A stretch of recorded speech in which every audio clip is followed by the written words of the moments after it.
Du coup, quand ça sera lancé, moi, je pourrais partager, c'est ça? Ouais, là, c'est déjà partageable. On est déjà online là, sur YouTube, Facebook, partout, quoi, partout. Je check quand même pour être sûr que ça a bien pris. Ouais. Moi aussi, je sais quoi. Zo...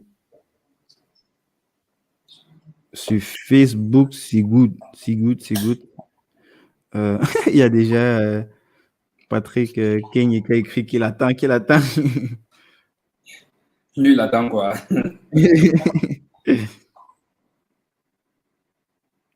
Et sur YouTube aussi, c'est bon. Ouais, c'est bon. Sur YouTube, c'est bon. On est en live partout. Yes. Hello tout le monde. Salut à ceux qui viennent de rejoindre le live. Première chose, ce, liker ce post pour qu'on puisse titiller un peu l'algorithme de Facebook. Là, on va un peu les titiller. Là. Liker, partager.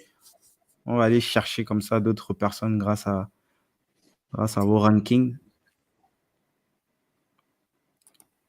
Yes, yes. Donc, comme je disais, mais ça fait, mais c'est pas facile, hein, ça fait au moins peut-être 6 mois que j'ai négocié, là. Merde, peut-être plus. Faut pas dire ça en public. Hein? Faut pas dire ça en public, c'est pas bon. Il faut laver ça. Ah. Donc, je propose qu'on commence. 1, 2, 3. C'est parti. Bonjour tout le monde. Bienvenue pour ce énième live confinement. J'ai la chance aujourd'hui d'être avec Dr César Fauting, qui est le cofondateur et le CEO de Digital House. Merci César d'avoir accepté l'invitation. Tu vas bien? Ouais, je veux bien. Je vais dire peut-être que c'est moi qui te remercie pour, comment on va dire, pour la résilience. Parce qu'à chaque fois, tu m'as appuyé, tu dis non, il faut passer. Donc, du coup, voilà. C'est moi qui te Toujours, remercie. toujours. Tu as de belles choses à partager. Donc, c'était normal que j'appuie et je te remercie encore d'avoir finalement accepté et de prendre le temps de venir partager des choses, surtout en cette période assez complexe. Tu vas nous expliquer justement comment est-ce que toi tu vis ça. Mais question traditionnelle, est-ce que tu peux te présenter? Euh, Bah, je ne sais pas s'il y a un problème de. Ça passe, tu m'entends tout simple, parce que chez moi, j'ai du réseau qui semble disparaître de temps en temps, donc je ne sais pas si ça va. Moi, je t'entends bien en tout cas. Je t'entends bien. J'ai pas de retour négatif Ok, dans les commentaires. bon. Donc, moi, c'est Césaire Footing et je suis cofondateur, justement, et CEO de Digital House International. Donc, voilà, je ne sais pas si je m'arrête là ou bien je parle digital. Développe. Voilà. On a besoin Si, de si, savoir, de si, si. comprendre le background de tout ça vient. Hein, parce qu'il y a coût très mal coupé. C'est pas un truc qui vient de l'air comme ça, quoi. Ça sort quand même de toute une histoire derrière que tu as dû, des compétences, des expertises que tu as dû développer pour pouvoir produire tous ces futures pépites licornes camerounaises. Ok, bon, c'est vrai. C'est vrai, j'ai parlé digital sans parler des autres. En fait, digital, c'est une entreprise à la base. Donc, c'est digital qui est l'entreprise, en fait, qui est la Mhm. structure légale. Et c'est une entreprise de service, une SN, en fait, des SS2I, ou si on peut l'appeler comme ça. Mhm. Mais comme Oui, pour tellement. le contexte de la France, pour ceux qui sont en France, c'est l'équivalent d'une Voilà, donc SSI. c'est une entreprise qui fait du service, et du service numérique et du service informatique. C'est vrai qu'on a rajouté à ça de la communication aussi, un peu de marketing digital, parce que on a eu pas mal de clients qui avaient des besoins en communication digitale, et on a quand même une crise de profil, il faut le dire, sur le terrain. Mhm. Du coup, donc, nous, on se retrouve aujourd'hui à faire du marketing pour les boîtes et de la communication digitale pour des entreprises qui sont clientes chez nous. En plus de tout ce qu'on peut offrir comme service numérique, c'est-à-dire fait des logiciels, des applications et autres. Euh, donc, cette entreprise-là développe en plus des services pour répondre aux besoins quotidiens, comme Cooltrip, qui est une application de réservation de billets de bus en ligne, C'était un service. Aujourd'hui, on est en train de développer MyCoolPay, c'était notre service.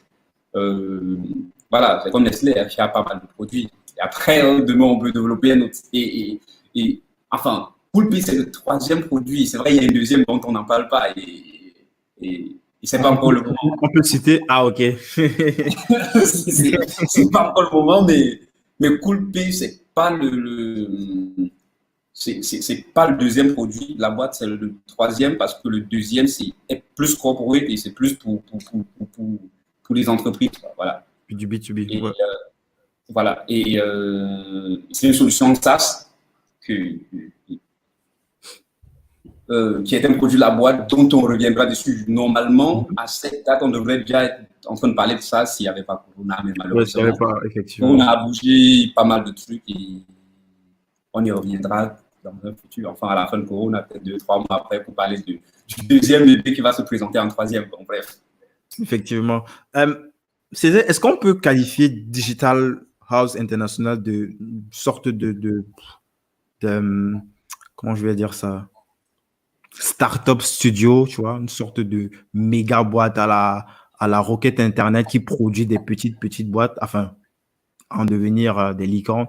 En l'occurrence, Cooltrip, MyCoolPay, qui j'en suis sûr, tu vas nous dire au cours de l'émission, va aider, révolutionner plein de choses parce que j'ai regardé un petit peu, c'est un est-ce qu'on peut qualifier de startup studio? Est-ce qu'on peut déjà qualifier de startup? Je te pose la question. Comment est-ce que toi, tu qualifies le truc? Je crois que ça commence à mal tourner avec. Je crois que ça commence à mal tourner avec Internet. C'est vrai que je t'entends bien. Je vais voir si. La vidéo saute un petit peu, mais moi, je t'entends bien. Moi, je t'entends très bien. Allô? Moi, je t'entends bien et je pense que c'est de ton côté qu'il doit avoir un souci avec la bande passante.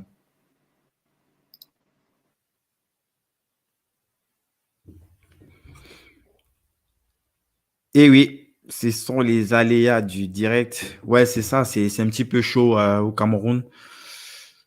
Ce sont les mêmes problèmes à chaque fois, la connexion, des gros soucis de connexion. Je vais essayer de meubler comme je peux. J'ai pas pour habitude de monter, de trop monter au niveau du podcast, mais on va essayer de meubler en attendant que Césaire revienne. Ok, ah, d'accord. Top. Je suis là. Voilà. Je crois que c'est bon maintenant. J'ai bien meublé là quand tu n'étais pas là. Yes. Donc, la question justement, c'était de savoir si Digital House était une sorte de roquette Internet, une sorte de start-up studio qui produit comme ça des pépites de boîte.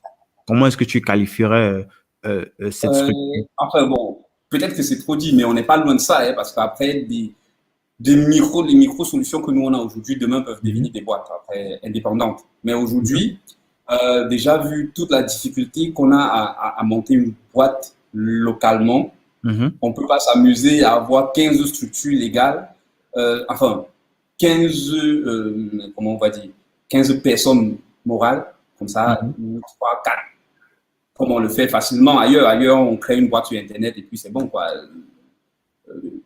Et tu es légal, mais au Cameroun, ça ne se passe pas comme ça. Donc, du coup, on ne s'amuse pas, on a une structure légale, on étend au niveau des statuts et puis on essaie de développer tout ce qu'on a développé à côté comme petite activité. Après, chaque enfant pourra grandir, prendre son autonomie et puis devenir une boîte. Excellent. Donc, Césaire, on va revenir un petit peu en arrière. Déjà, t'es d'où? Yaoundé, t'as grandi à Yaoundé, Douala? Enfin, pour le bien des internautes, que je salue au passage en m'excusant parce que jusqu'ici, je n'ai pas encore salué les internautes des Douala, donc pas poli. J'ai fait mon village, puis mon village Bameka, puis Yaoundé. Bameka? Ouais, Bameka. Ouais, on les salue. Comment tu dis ça à voix basse comme ça? Donc, j'ai fait Bameka jusqu'en. Grosse dédicace à tous ceux qui viennent de Bameka ou qui vivent là-bas. Effectivement. Donc, du coup, et après, j'ai fait Yaoundé et puis bon, voilà, après, j'ai fait la France. Après, maintenant, j'ai fait la France. C'est quoi ton parcours? Qu'est-ce que c'est quoi? C'est un bac C, j'imagine, et puis quoi, informatique, c'est ça? Non, bah, c'est atypique, en fait. Parce qu'on t'appelle docteur, et parce qu'il faut bien que tu expliques pourquoi. C'est pas, on ne donne pas ce titre comme ça, là. Ça veut dire C'est vrai, en même temps. Mais explique-nous, c'est quoi ton parcours, peut-être scolaire, rapidement, bac C? Oui, bon, après, enfin, le parcours, c'est école primaire, hein, normalement, c'est en maternelle. Après, c'est bac C. Après, c'est des études en physique. Après, c'est des études en physique à l'université de Yaoundé, à l'école normale. Et après, du coup, maths physique, si c'est Ngouakele, maths physique, c'est ça? Non, pas maths physique, physique uniquement. Physique. Physique. Parce qu'avant, je pense avant c'était ensemble, non? Ils ont séparé, les cours ont séparé. On disait Bon, maths je sais physique. plus. Mais non, je pense que il n'y a pas de maths physique. Généralement, on fait maths info mélangé dans des universités, mais je pense pas qu'il y ait déjà eu de maths physique. Normalement, on doit rapprocher une filière de la physique, ça devrait être la chimie. Donc, Yes. Ouais. Donc, c'est ça, c'est physique en Guayaquil, c'est physique à l'école normale. Donc, à la base, je suis enseignant, normalement. Tu as pratiqué? Un peu. Et je pratique encore, mais en fait, j'ai pratiqué un peu au lycée. Après, aujourd'hui, je pratique plus à l'université parce que, voilà. Et après, c'est un autre diplôme, c'est un master à Orléans en énergie, physique, énergie et tout ça. Après, c'est parcours d'ingénieur-chercheur au CNRS. Donc, d'où le docteur, comme on dit souvent chez nous.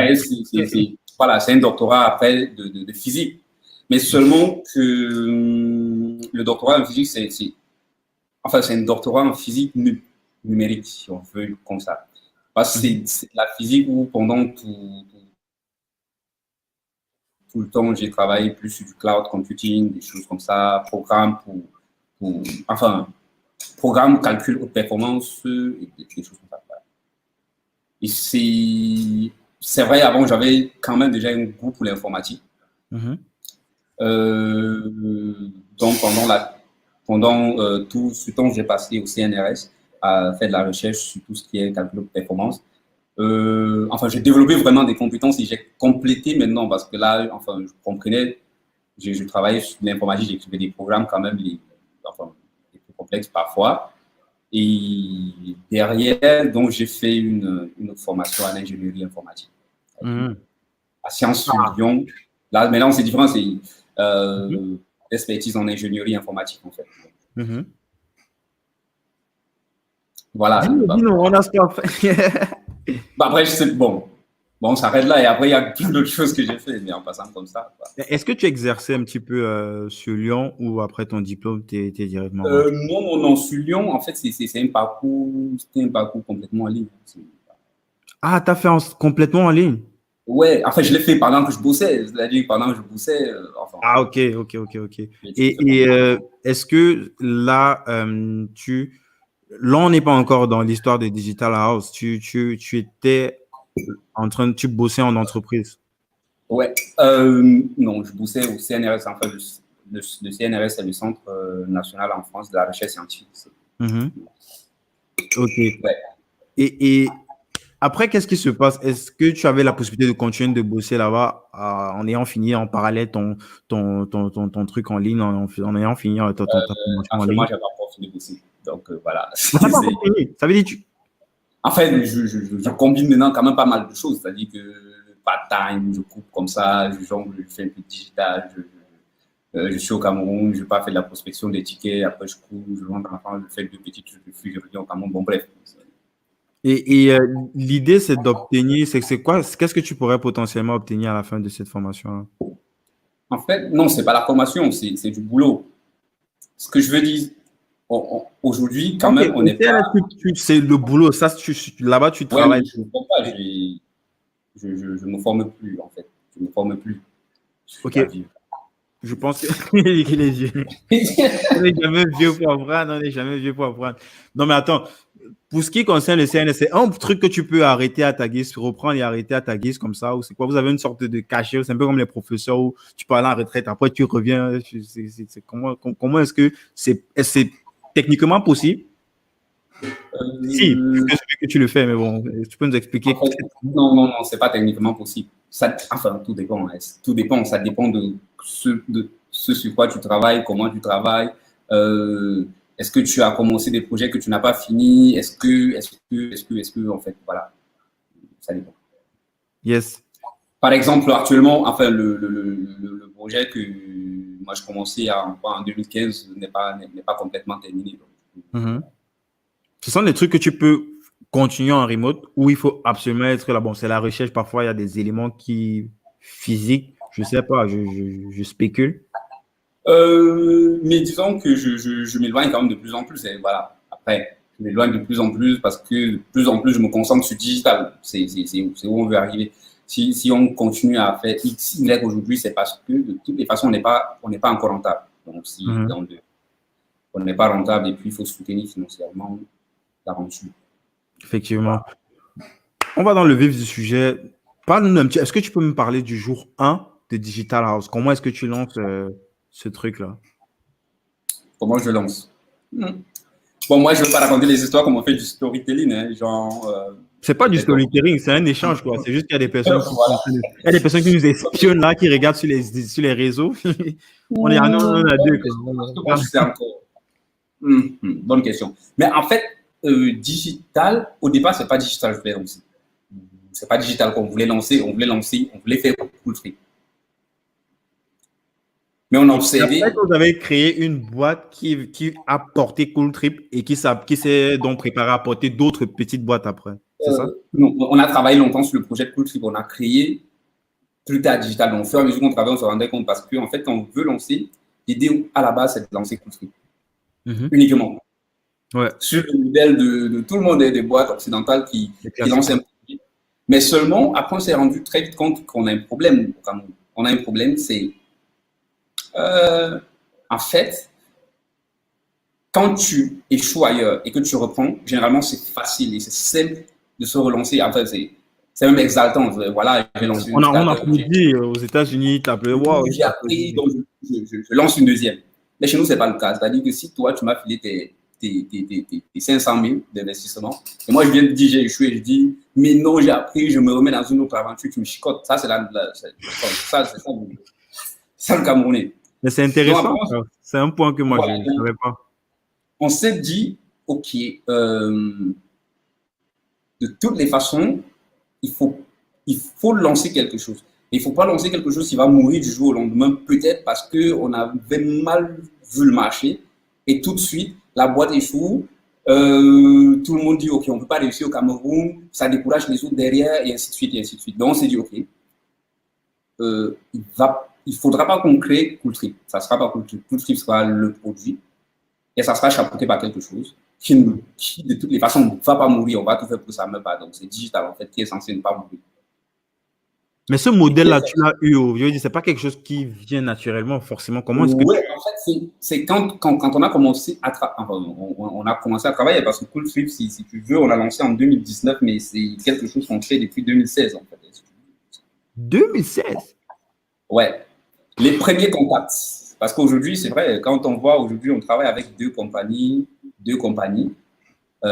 mais c'est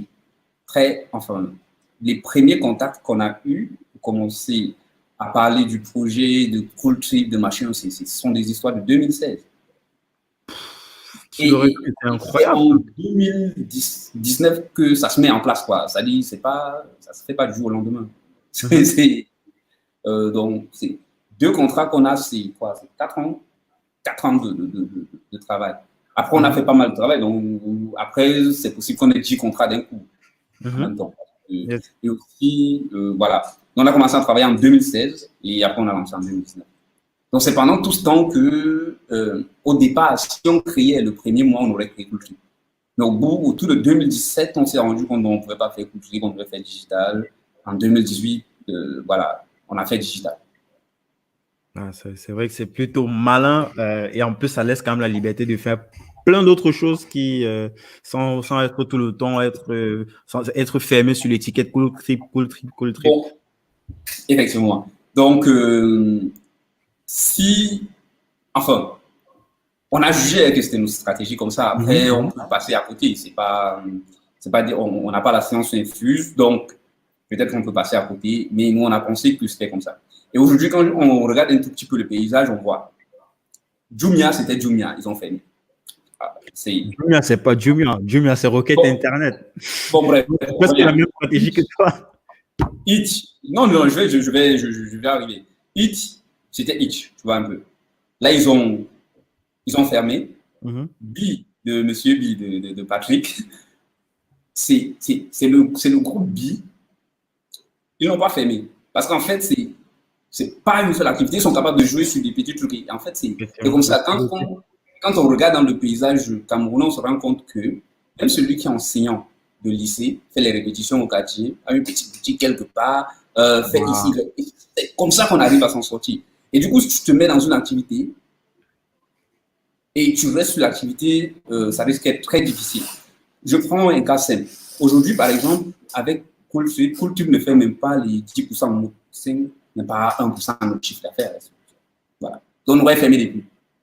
Donc, si on avait créé Cooltrip, on aurait fermé. Mais aujourd'hui, les clients que nous avons, par exemple, on n'aurait pas eu ces clients-là avec Cooltrip. Parce que vous serez enfermé dans l'étiquette Cooltrip. Non, Cooltrip, c'est une application de voyage. Ils n'ont pas regardé tout le truc derrière, quoi. Voilà. Donc aujourd'hui, par exemple, on est capable d'avoir des clients, on est capable de conseiller. Oh, on a encore perdu ces gestion aux grandes entreprises. Allô? Ça a coupé 2 secondes, mais c'est revenu, ouais. Ok. Mais ce que je voulais dire, c'est quoi? C'est qu'avec Digital, aujourd'hui, on est capable d'apporter du conseil aux organisations. Donc, parfois, on arrive à intervenir pour les Nations Unies, par exemple. On est capable d'apporter du conseil aux grandes entreprises, ce qui fait qu'on n'aurait pas fait ça avec Cooltrip. Ce n'est pas possible. Donc, clairement, c'est intéressant. Ça nous permet quelque part quand même de financer les projets comme Cooltrip ou d'autres projets qui vont venir après, quoi, parce que quelque part, après, ça dépend. C'est pas quelque chose. Cooltrip, tu dois comprendre qu'au départ, on n'avait pas pensé à Cooltrip, c'est arrivé comme ça. Le deuxième bébé aussi, on a clairement, on va creuser Cooltrip. Voilà, et donc c'est arrivé. Tu nous expliques un peu, parce qu'on a parlé de Cooltrip et tout. Il y a peut-être plein de monde là, ils ne savent même pas ce que c'est, ce que Cooltrip exactement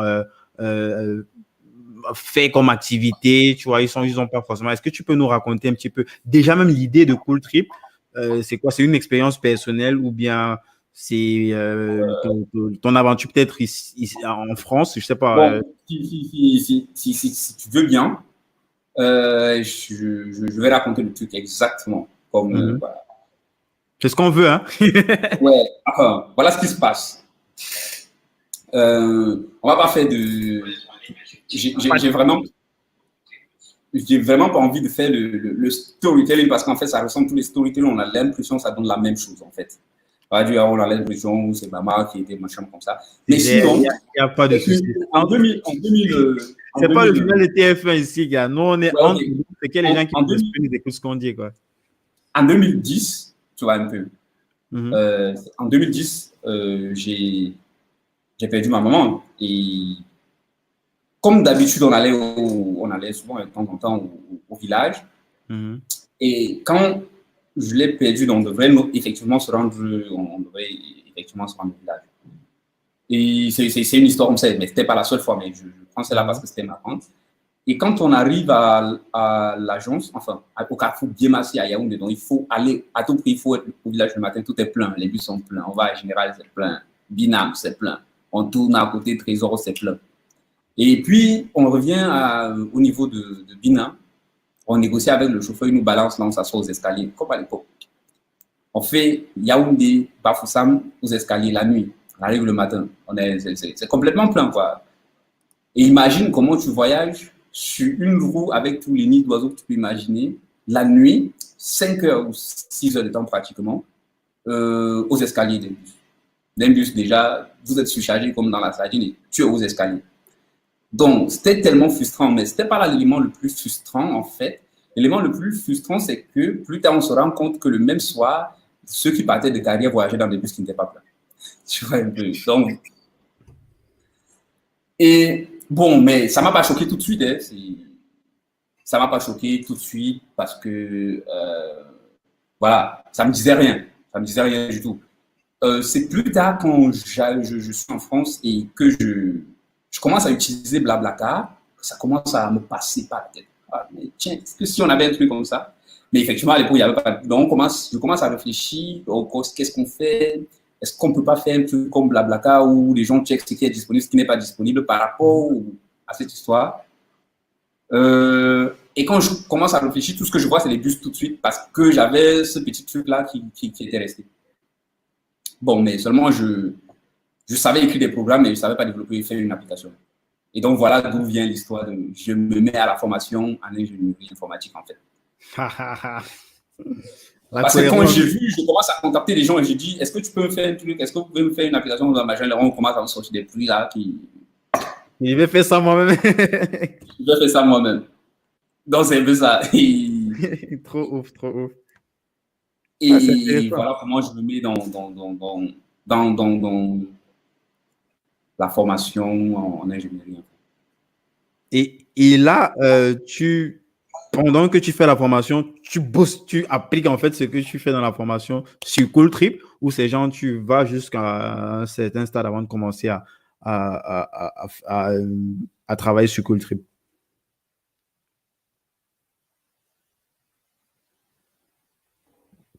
Oh, on a encore perdu là. Est-ce qu'il va revenir?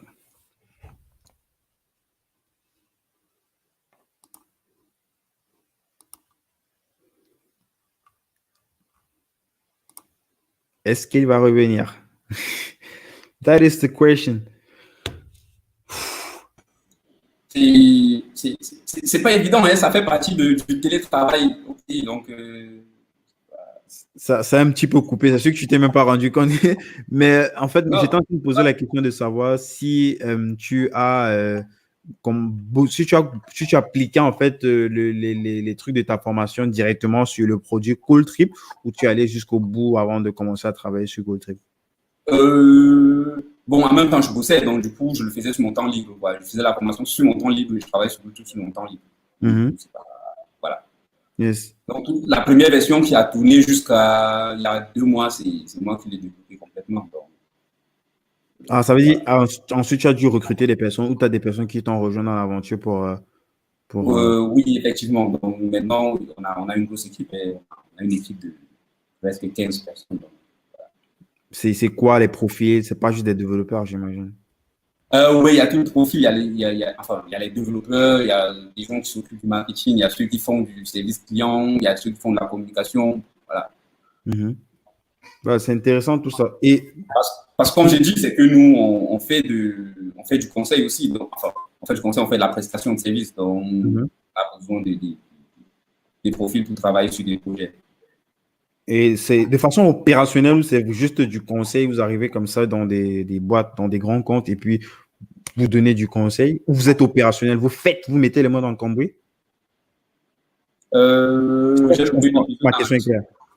Non, j'ai pas bien. Je demande si c'est juste du conseil ou vous êtes aussi opérationnel auprès de ces comptes-là, de ces grands comptes-là. On est aussi opérationnel. Bon, ok. Si tu veux. Bon, voilà. Je sais pas. Mais bon, en exclusivité, par exemple, je te donnais un exemple. OK. Je sais pas si ce truc va t'aider. Bon, je sais pas si ça.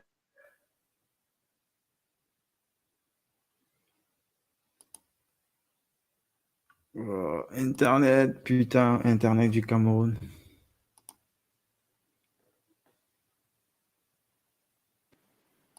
Allô? Allô, tu nous entends de nouveau?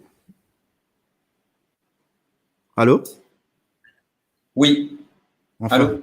Ouais, c'est revenu. Ouais. Je crois que là, maintenant, c'est bon, hein, parce qu'en fait, j'ai dû switcher finalement de fibre optique bon, on parle pas de finir la fibre optique. Mais Tu bon, vas nous bref. parler justement de ça. Ouais, parce que moi j'ai entendu un truc sur Patrick Keye, genre le gars, je sais pas si c'était tôt, c'est Patrick Keye, c'est Patrick Timani qui me disait ça, que les gars, ils achètent 3 box chez MTN, Orange, Nestlé, tout ça. Quand un fait tac, tac, le gars switch chez l'autre. Je vais le raconter pour les gens que vous faites Voilà, là-bas. c'est la même chose.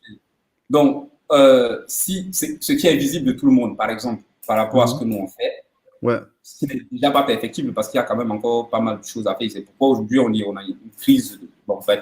Mais la présence, par exemple, de Canal 2 que tout le monde connaît sur Internet, c'est nous qui la gérons, quoi. Patrick. Tu vois, Donc, Canal 2 International, c'est vous qui gérez la stratégie globale de com ou juste la partie? Parce que je vois quand même pour tout ce qui est graphisme, pour tout ce qui est graphic design. Mais maintenant, bon, au niveau du bac, tout je ce sais pas. qui, enfin, La partie créa, la créa en général. non, c'est toute la stratégie de présence en ligne. Ouais, c'est super intéressant, ça veut dire. C'est Et un autre là, en fait, niveau. on est dans la phase zéro.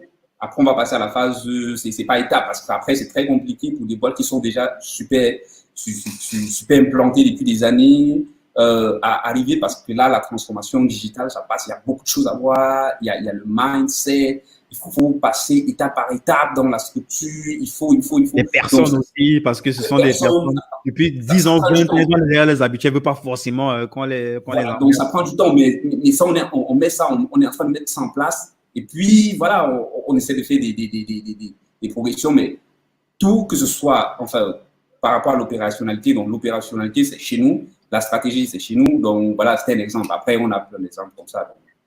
Et Ouais, j'ai pris celui-là parce que tout le monde connaît. Quoi. Ça veut dire qu'il y a plein de trucs en off là. On va pas taper le coup, mais c'est super intéressant tout ça. Donc, pour peut-être rapidement finir sur Cold Trip, tu as un petit peu raconté comment ton propre vécu avec ta maman et ensuite le fait que tu sois arrivé en Europe, que tu aies vu un petit peu les débuts de Blablacar. Pour ce qui est maintenant, après ton premier prototype, c'était quoi l'idée? C'était de concevoir un truc un petit peu comme les agences pour les avions, parce que c'est l'impression qu'on a quand on arrive sur la plateforme, tu vois, c'est un peu comme les plateformes pour booker justement les vols et tout, c'est très, très moderne, tu vois, et tu peux un peu nous raconter Ouais, mais attention là, c'est très moderne, oui, ça, c'est la version actuelle de Cool Trip qui est moderne, donc il n'a même pas encore fait ses preuves, parce que là, on n'a pas encore assez de retours clients, parce que lorsqu'on a lancé, c'était le début de Corona, on a lancé je sais plus, c'était quoi, 15 ou... Et on a fermé les frontières, on a arrêté toutes les ouais, on a activités. tout arrêté. Donc, du coup, on n'a pas eu le temps d'avoir les retours pour améliorer De et pousser on le a truc. pas eu.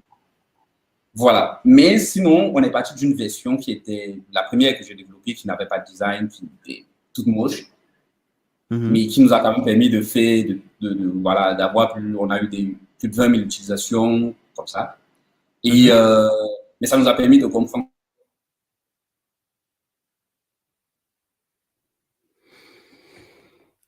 Pour Internet au Cameroun, il faut vraiment qu'il y ait des boîtes qui sur place pour aller disrupter ce marché-là parce que c'est pas possible, c'est incroyable, ça va être chaud, ça va être chaud. Peut-être on peut lire les commentaires en attendant. Il y a Patrick. Patrick, qu'est-ce que Patrick dit? Patrick, il dit plus. Je crois qu'il a écrit sérieusement. Plus sérieusement, félicitations. Ce n'est pas une boîte facile. Je crois qu'il parle de Canal 2 et rattraper la chaîne du peuple Equinox. Ça va être chaud. Probablement, Patrick. Voilà. Césaire est sorti du live. J'espère qu'il va se reconnecter, il va nous rejoindre. Bon, on va essayer de meubler en attendant. Donc, pour Cool Trip, comme on disait tantôt, c'est une plateforme, César l'a un petit peu défini rapidement en début d'émission, qui permet justement de ne pas aller s'aligner comme ça pendant des heures et des heures pour acheter son ticket de bus. Et Cool Trip, ils ont lancé une V1 qui a plutôt bien marché. Beaucoup de gens en parlaient et tout. Et dernièrement, avant cette pandémie, ils ont fait un update de l'application et je pense qu'ils avaient prévu plein de segments dans cette application-là, notamment le paiement. Le paiement, on dirait, je sais pas comment on appelle ça, c'est un processeur de paiement, MyCoolPay. Maintenant, c'est une question que je vais lui poser. Moi, je me suis dit que c'était quelque chose qui était supposé être intégré à Cooltrip. Ça, c'est ma théorie à moi, hein, je spécule. Ça devait être quelque chose qui devait être intégré à Cooltrip et vu peut-être la pandémie, il fallait rapidement faire un pivot. Et sûrement dans le board de Digital House, ils ont décidé de retirer cette fonctionnalité et d'en faire une boîte complètement, un processeur de paiement. Et en plus, c'est quelque chose, c'est un secteur qui n'a pas encore assez été disrupté au Cameroun. Quand on regarde les acteurs, il y a quelques rares acteurs. Hein. Il y a quoi? Il y a Orange Money et MTN Money Orange Money et MTN aussi qui ont des sortes ils partagent aussi souvent leur comment ça s'appelle là, le code HTML de leur intégrateur là, en fonction des boîtes et je me dis encore une fois c'est ma théorie à moi que cette nouvelle boîte là MyCoolPay devait s'intégrer à ces acteurs là qui maîtrisent clairement tout le marché camerounais, voire africain même, parce que Orange et MTN sont pratiquement partout en Afrique. Et qu'eux, ils devaient essayer de se positionner là et peut-être réorienter toute la base de données clients qu'ils ont avec Cooltrip pour utiliser ce service-là pour faire des achats en ligne, peut-être des transferts d'argent encore. Bon, j'espère qu'on pourra avoir Césaire pour qu'il vienne nous expliquer tout ça. Donc, là, il est de nouveau en ligne. J'ai essayé de meubler comme je pouvais, de spéculer, de raconter un petit peu comment. Ouais, mais tu es toujours là?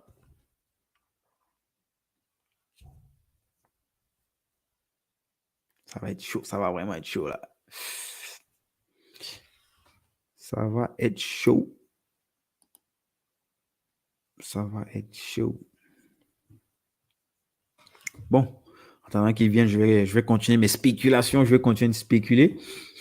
Donc, pour moi, je pense que c'est une plateforme qui va sûrement essayer d'intégrer, enfin, pas qu'ils vont essayer, je suis convaincu qu'ils vont justement.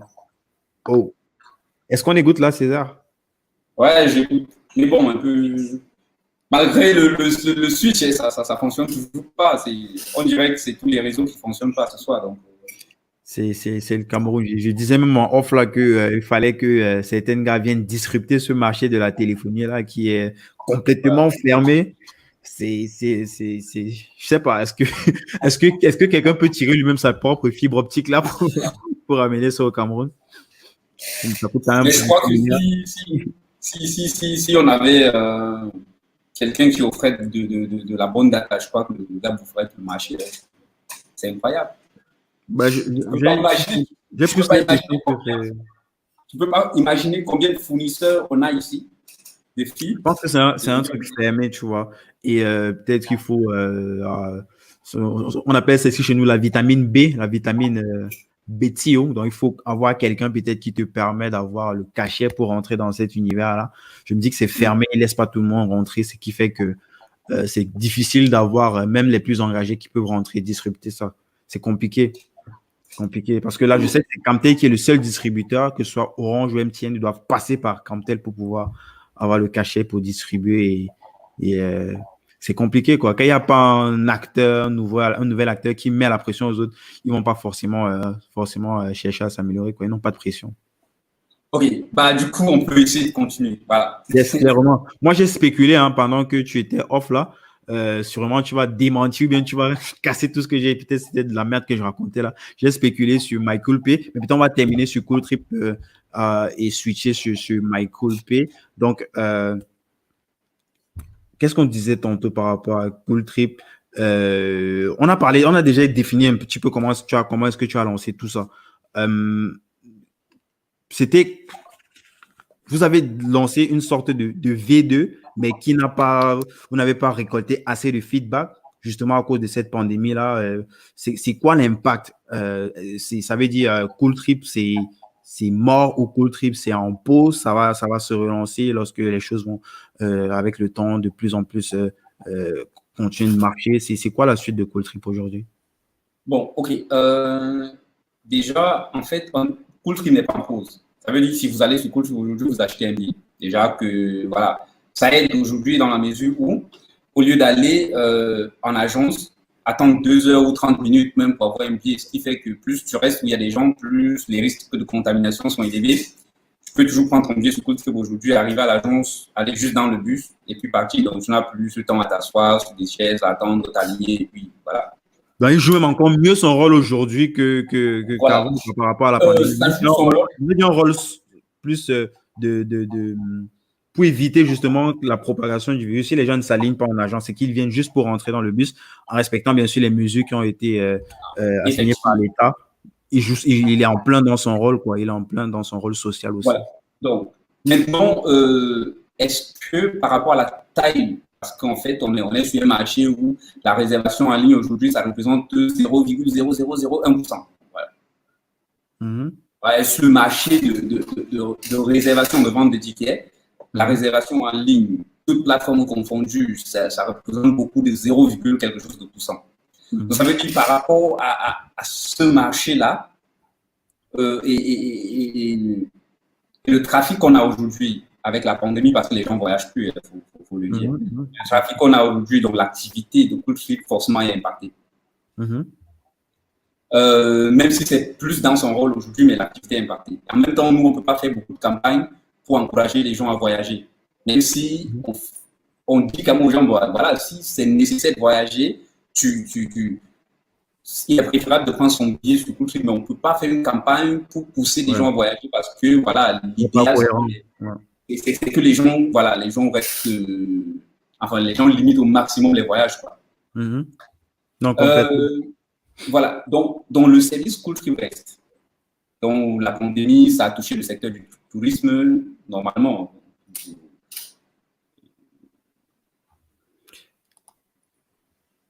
La pandémie a touché le secteur du tourisme, ça a touché Cool Trip. Donc, on a perdu en activité.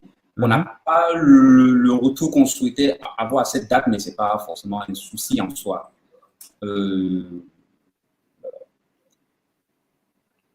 J'espère que ça va. Ouais, c'est vrai qu'au niveau de la vidéo, ça saute un petit peu, mais on t'entend bien. Donc, maintenant, si le vif du sujet, le vrai sujet ce soir, justement, c'est My Cool Pay, et je l'ai même précisé sur le slide, votre argent partout, c'est le slogan. Donc, moi, j'ai un petit peu spéculé là, quand tu étais off, en disant que peut-être c'était un service qui était supposé accompagner ou s'intégrer à Cool Trip, et on s'en fout de la spéculation. Raconte-nous tout simplement. On s'en fout de ce que moi j'ai spéculé. Dis-nous, c'est comment l'idée déjà, parce que je suis sûr que c'est pas quelque chose qui date d'hier, c'est quelque chose qui était déjà prévu depuis longtemps, et que peut-être soit vous avez dû accélérer vu la pandémie, vu que vous avez plus de dessus. Effectivement, alors. On dirait que tu sais tout. Enfin, on travaille dessus. on travaille dessus depuis, donc, en partenariat avec les opérateurs, naturellement. Les premiers contrats que nous avons signés avec Orange et tout ça date de juillet 2019. Voilà. Pour My Cool Pay. Donc, c'est des contrats qui datent. Et c'est quoi l'objectif pourquoi My Cool Pay? Qu'est-ce que vous voulez résoudre comme problème? Bon, ok. Pourquoi My Cool Pay? C'est une bonne question. La réponse, je pense, c'est qu'on a développé My Cool Pay pour Digital House, d'abord. Ça veut dire que nous, on a commencé avec la vente de biens en ligne, c'est-à-dire Cool Trip qui est un service où on réserve des biens en ligne qui pouvait être une plateforme de e-commerce où finalement il faut que le client final paye en ligne. Mais quand on a commencé, on a quand même pas mal de solutions qui existent. Et donc, on a intégré des solutions de paiement qui existaient comme ça. Quoi, les codes HTML des Orange Money et MTN, tout ça? Pas directement en passant par les opérateurs parce que, bon, voilà, ils ont une façon de traiter les paiements. Les procès sont généralement c'est long. Quand tu veux payer, par exemple, avec un opérateur directement, Enfin, c'est pas un truc tac, tac, tac, ça va pas dire. Ouais, Non, il y a beaucoup de protocoles en route, beaucoup d'intermédiaires. Voilà, effectivement, c'est pas intuitif. Donc, du coup, on s'attendait bien à ce que les solutions qui existaient facilitent le paiement en faisant ce qu'ils peuvent faire pour faciliter. Donc, on a essayé d'échanger avec des solutions qu'on utilisait aussi comme ça. On a attendu. Et après, il n'y avait pas forcément d'évolution dans la façon dont enfin, il n'y avait pas d'évolution au niveau du service. C'est-à-dire aujourd'hui, on est sur une solution 1 an ou 2 ans, 1 an après, il n'y a pas forcément d'évolution très rapide. Et de l'autre côté, comme on fait de la prestation de service, on a des clients, par exemple, qui veulent accepter des paiements chez eux. Et nous, on expérimente déjà des difficultés à accepter des paiements chez nous sur Cooltrip. On ne peut pas recommander chez un client parce que le client, lorsqu'on aura installé la solution chez le client, si ça ne marche pas, voilà. Si je suis entendu, je peux continuer. Oui, moi je t'entends. Donc tu disais justement que si tu en installant justement une solution étrangère chez les clients et que si forcément ça ne marche pas, le client va pas regarder que le problème c'est la plateforme qui n'est pas. On va comprendre que en fait c'est qu'on sous-traite le paiement à un autre opérateur. Donc c'est nous tout de suite que le client va attraper en disant mais vous m'avez foutu de la merde. Effectivement, il ne va pas regarder que c'est la plateforme qui n'est pas peut-être adéquate ou qui n'est pas assez évoluée pour traiter la solution. Voilà, que derrière, et la dernière des choses, c'est qu'on a expérimenté vraiment un problème de service client. C'est-à-dire que lorsque nous on traite des paiements, derrière le service client ne suit pas forcément. Voilà. Ah ouais, je sais. Ça me fait penser à Loïc Kamwa qu'on a reçu ici, là, qui justement avait rencontré ce même problème avec le processus. C'était quoi comment ça s'appelle? C'était. On va citer le nom, on a déjà parlé. De toute façon, je ne cite pas les noms, je préfère. Donc, c'est bien parce qu'en fait, les solutions peuvent s'améliorer. Il y avait une solution, je vais dire une solution camerounaise, d'un Camerounais qu'il a intégré et qu'au niveau service client, il disait que c'était les gens, ils ont fait peut-être 1 mois avant de répondre à son message et sans même répondre. Donc, en fait, nous, il est obligé de sortir pour aller prendre une solution externe. Donc, c'est pour dire que je comprends en fait ce que tu essaies de dénoncer. Là, tu ne voulais pas prendre ce risque-là et tu préféré peut-être développer un truc. On a pris le risque en passant. Donc, on a même pris le risque. Ah, vous avez fait ça pour certains de vos clients. Vous avez pris des solutions externes pour certains de vos clients. Voilà. Et donc, du coup, on s'est dit à un moment donné, il fallait que si un client devrait se plaindre ou que le paiement devrait péter sur notre plateforme, que ce soit une solution que nous, on maîtrise. C'est-à-dire qu'on ne doit plus forcément aller chercher une tierce personne quand on aura un problème de paiement pour traiter tout ça.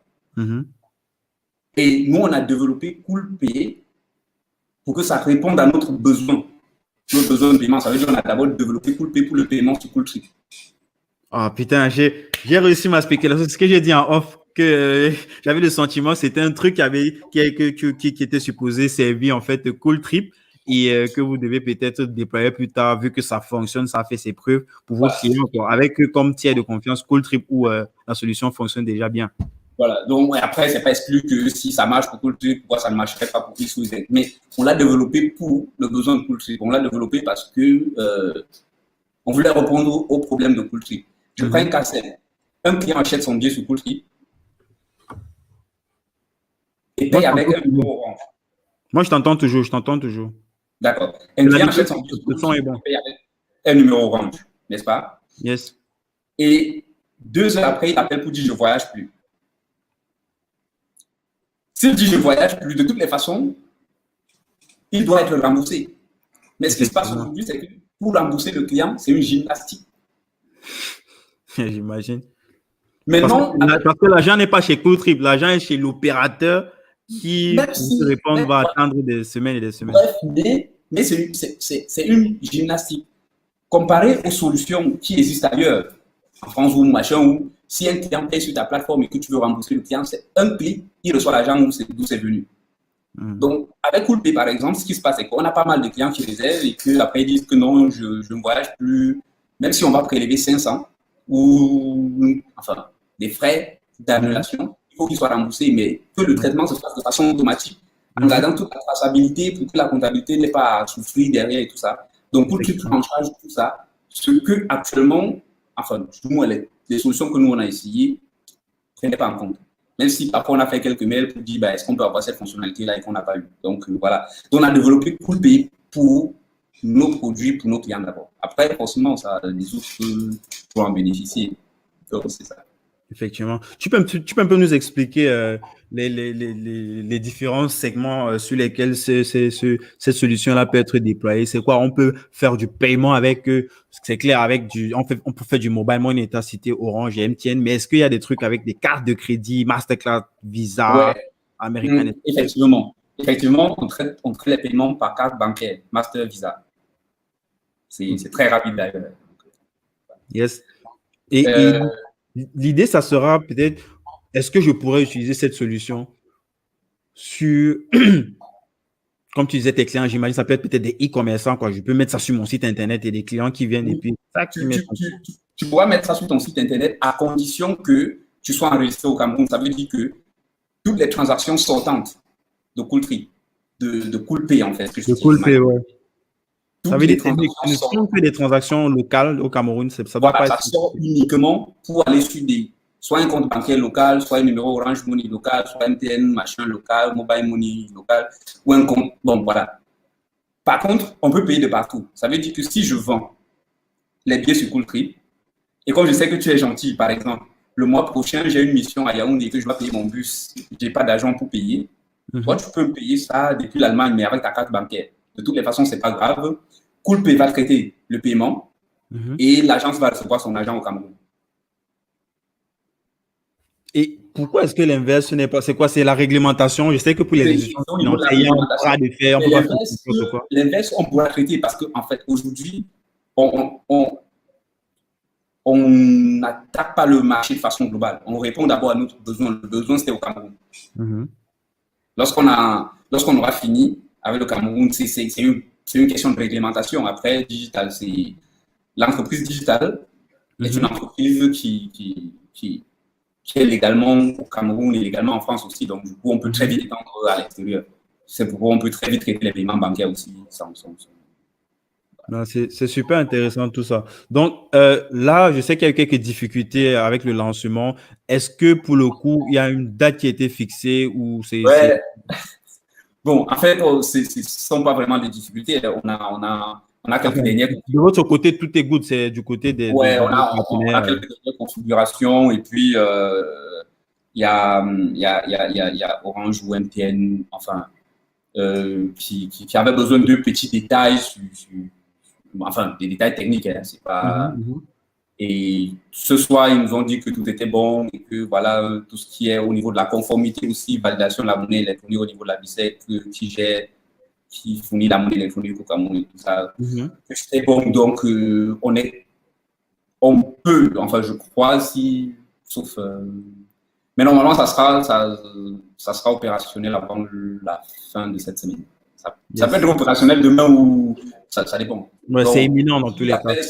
Si après ce direct, on a les derniers paramètres, c'est bon, on déploie. Yes. Mais est-ce qu'il y a quand même un lien déjà en avance pour les gens qui voudraient aller checker le truc, ou bien c'est... Non, bon, c'est de l'argent après, de toutes les façons, donc on ouvre une fois. On ne fait pas des essais sur de l'argent, donc voilà. On ouvre une fois quand tout est bon et puis tout le monde y va. En fait, comment ça fonctionne? C'est que tout le monde pourra créer son compte à partir du moment où voilà, tout le monde pourra créer son petit compte Coolpay, le recharger, par exemple, et l'utiliser pour payer plus tard. Et là, par exemple, chez Coolscript, ça va éviter un paiement parce que généralement, quand on paye avec les opérateurs, le mobile money, on a pas mal de validations qu'il faut faire parfois. Je reçois le SMS, je pars valider. Et donc, du coup, en discutant avec nos clients, généralement, c'est lourd. Donc, on va les faire payer vraiment en une fois. Tu charges ton Coolpay, tu as 10 000 sur ton Coolpay, ça te fait 2 voyages. Donc, quand tu veux voyager la première fois, au moment de payer, tu utilises l'argent que tu as sur Coolpay pour payer d'un coup, juste en mettant tes identifiants et puis basta. Parce que la solution Coolpay est directement intégrée et compatible avec Cooltrip. Donc, Voilà, et aussi les autres marchands, quand ça va bien fonctionner, les autres marchands vendeurs en ligne pourront l'utiliser. On veut dire que, voilà, ça va faciliter en même temps les éléments chez eux. Non, c'est clair, c'est un problème ça s'arrête vraiment un problème profond chez les personnes. Maintenant, je veux qu'on revienne un petit peu sur la partie B2B, les entrepreneurs, les entreprises de e-commerce, tout ça. Cette solution-là, est-ce que c'est une solution qui s'intègre de façon naturelle, de façon intuitive, ou il faut un développeur? Est-ce que c'est par exemple juste un code HTML qu'on fait copier-coller et on a le bouton qui apparaît selon les Bon, je crois que dans un premier temps, il faudra un développeur, mais après, nous, on s'arrange à ce que le service, ça veut dire que si vous voulez intégrer, si quelqu'un veut intégrer et ne sait pas le faire, on le fait gratuitement pour la personne. Enfin, on a l'équipe pour, donc c'est pas. Dans un premier temps, on va essayer d'optimiser le process pour qu'on puisse faire un coup de copie d'HTML coller et puis ça fonctionne. Donc, mais c'est vraiment au fur et à mesure qu'on va faire tout. Bah, c'est super intéressant tout ça. C'est quoi les objectifs? Est-ce que tu peux nous dire, bon, tu n'es pas obligé d'entrer dans les détails, mais est-ce que tu peux nous donner un ordre d'idée? Qu'est-ce que tu vises? C'est quoi à peu près la grosseur du marché que tu vises? Parce que là, on sort quand même, on ne parle plus que de Cooltrip, tu vois. Là, c'est quelque chose qui est ouvert, ça peut aider plein de personnes, des particuliers comme des entreprises. Tu peux un petit peu nous parler des objectifs de bon, ok, d'accord. Il y a une chose qui est claire. Enfin, on a décidé de centrer notre stratégie sur le client. Et ça, on le fait. Ça veut dire que depuis Cooltrip, parce que tout ça, c'est une chaîne. Donc, depuis Cooltrip, moi, personnellement, je gère quoi? Je gère le service client, le téléphone, parfois et très souvent, je gère de la prospection. Donc, le soir, quand je finis le boulot à 22h, je vais en agence, je vois les clients, je discute avec jusqu'à minuit. Quand ils prennent le bus, moi, je rentre chez moi dormir. Donc, et du coup, ça a permis de comprendre le besoin, le marché, comprendre les gens qui sont dans des compagnies, en fait, des gens qui travaillent, comprendre comment les chefs fonctionnent, voir tout le mindset. Et aujourd'hui, Coolpay, en fait, accompagne notre stratégie. Et on essaie de faire, comment on dit, phagocyter. On espère bien, enfin, l'objectif, c'est que dans 5 ans, qu'on soit capable, sur ce marché de vente ou de vente de billets ou d'hôtels ou d'événements, machin, qu'on soit capable de contrôler sur 5 ans. Et pour le contrôler sur 5 ans, il faut avoir une solution de paiement qui donne ça. Parce que tu as beau avoir un si beau machin, si des gens ne peuvent pas payer et bien payer, ça sert à rien. C'est clair, logique, je partage complètement. Donc, c'est pourquoi nous, on s'est dit, ça ne servait à rien parce que là, on a voulu dépendre des gens qu'on n'a pas pu. Nous, on se met dedans et on développe quelque chose qui fonctionne pour nous. Yes. Donc, on va rebondir un petit peu sur, tu as dit, la priorité, c'est les particuliers. Donc, c'est parce que j'ai vu une question de quelqu'un là, ça m'a donné, ça qui me fait justement rebondir dessus. Ça coûte, non, voici plutôt la question ici, ça coûte combien par transaction? Je vais dire, c'est comment, parce que Coolpay doit bien faire de l'argent. Qui paye? C'est le marchand ou c'est le particulier qui paye? Le marchand paye. C'est le marchand qui paye. Et le particulier, il fait sa transaction. C'est qui est écrit sur le site, c'est juste ça qui paye. Effectivement. Après, il y a 2 petites configurations que le particulier peut faire. Mais normalement, il y a 2 petites configurations que le marchand peut faire pour décider qui paye. Mais par défaut, c'est le marchand qui paye en fait. De toutes les façons, si le marchand, si tu m'affiches 10 000 et quand je veux payer, tu me dis c'est 12 000, moi j'abandonne. De toute façon, donc, voilà. C'est important. Non, c'est important de noter ça. C'est très important de noter ça. Et maintenant, pour venir du côté du marchand, est-ce qu'on peut avoir un ordre d'idée à peu près du pourcentage? Est-ce que c'est plafonné ou c'est un fixe? Non, en fait, c'est pas un fixe. C'est configurable par marchand. Mhm. Et après, ça, la stratégie à la base, Mhm. ça veut dire que si on ouvre demain, je sais pas, si on ouvre la semaine prochaine, on est capable de faire du Salaka. C'est l'exemple. Tous les Ouais. marchands, là, on a un an gratuit. C'est l'exemple, hein, c'est pas. Ouais. Il suffira juste, en fait, il y a un petit formulaire où on applique pour être marchand. Il suffira de nous contacter. On va mettre un pourcentage qui sera très bas de toutes les façons. Mhm. Et, et après, avec le volume de transactions, on va redéfinir. Si vous faites des transactions d'1 milliard le mois, je vous mets à 1%, 1,1% par exemple. Si vous faites des transactions de 500 francs tous les 3 ans, moi je vous mets à 5% par exemple. Donc, c'est Ah, ça ça. veut dire il y a un arbitrage en fait en fonction du volume de transactions. Voilà. C'est Donc, du par rapport à coup, ça. on va estimer au départ ton volume de transaction, on va te faire un montant par rapport. Et après, si tu fais plus, tu peux renégocier. De toutes les façons, c'est. Voilà. Bah, c'est intéressant, c'est une approche intéressante. Plus tu fais Donc, du moins tu payes. on va.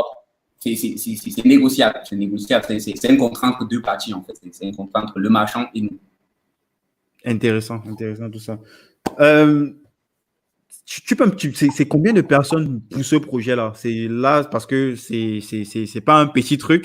Est-ce que tu peux un petit peu nous dire les dessous? Est-ce que pour ce sujet-là, justement, euh, il y a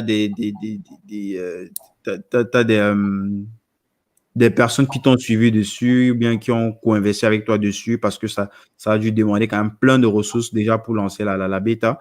Est-ce que tu peux un petit peu nous parler de ça? C'est un sujet, tu peux parler de ça, tu peux évoquer un petit peu les dessous? Bon, écoute, de toutes les façons, on a un board. Hein, on a un board. Il y a des. Pour la boîte, on a des. C'est le même board de Digital House ou il y a un truc, toute une équipe dédiée sur Attends, en MyTP? fait, ta question, c'est par rapport à l'équipe du travail ou Non, bien par rapport non, là, à. je parle vraiment des décideurs parce que c'est Digital House, certes, qui porte ce projet-là, mais il y a bien des décideurs dessus, non?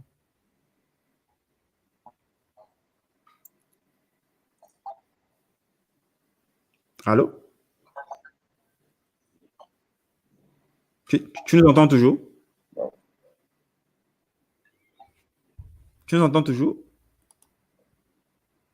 Allô? Ouais, moi, je t'entends. Je ne sais pas si toi, tu m'entends toujours. Wow. Apparemment, Moi, je t'entends bien, hein, mais je ne sais pas si toi, tu nous entends. apparemment, la connexion. Allô? Oui, Césaire, nous, on t'entend bien. On ne sait pas si toi, tu nous entends.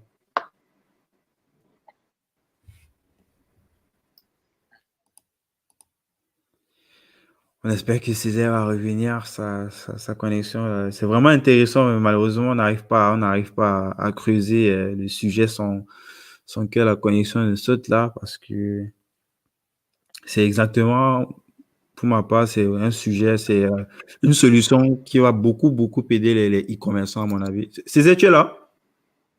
Tu nous entends? Ouais, là, je crois que je t'entends.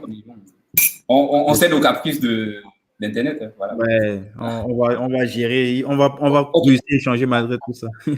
Donc, du coup, ouais, il y avait une question. C'était par rapport à l'équipe autour du projet. Bon, c'était l'équipe slash le board, quoi. C'est le même board de Digital House qui est dessus ou c'est un sales project, c'est... Ouais, c'est exact, c'est le même board. C'est ce que j'ai dit, c'est que digital aujourd'hui, on ne divise pas. C'est digital qui a des produits, donc trois aujourd'hui, il y a Cooltree, Coolpay et l'autre. Bon, Tu vas dire le nom là par erreur, j'attends. bon, non, attends, je vais Peut-être que donner tu le vas nom. dire le nom par erreur. Je vais donner le nom, mais ça ne voudrait rien dire. C'est MSIT, MC, le business.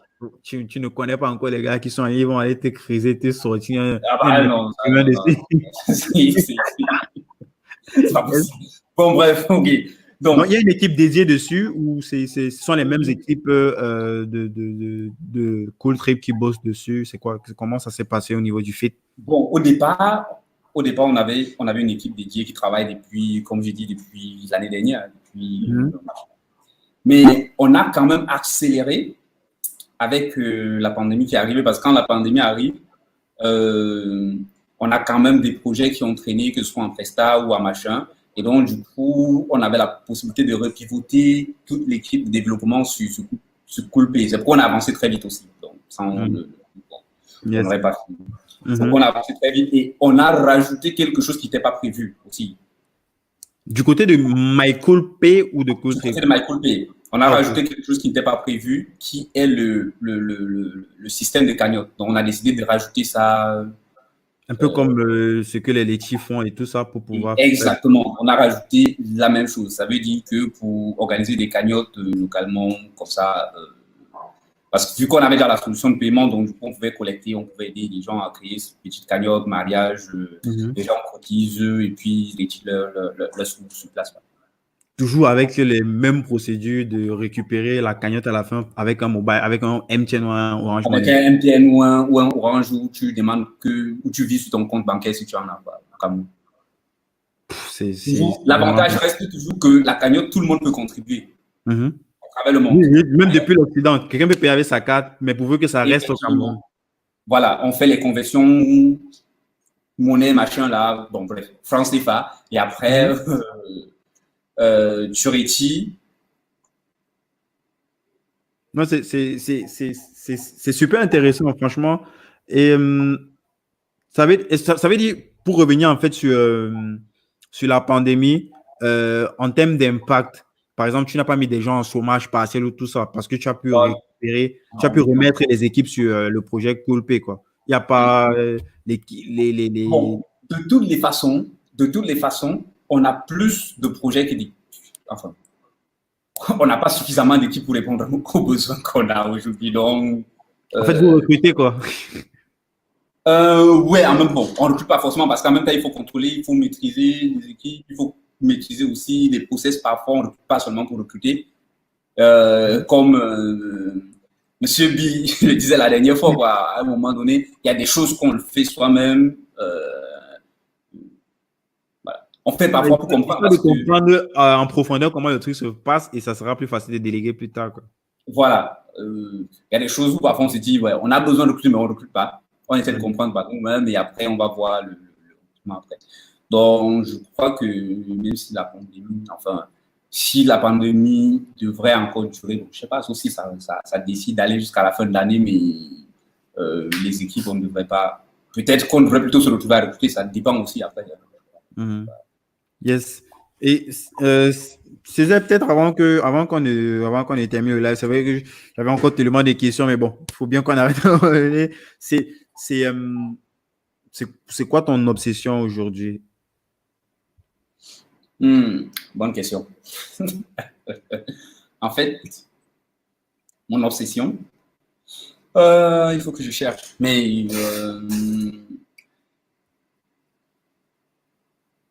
ouais, je sais pas comment je dis ça, mais ça reste l'obsession, je pense, c'est de 80% de tous les entrepreneurs. Elle dit de l'obsession aujourd'hui, c'est que ce qu'on est en train de faire aujourd'hui impacte. Qu'on ne soit pas chaque jour toujours en train de regarder toutes les solutions qui viennent de l'Occident et machin.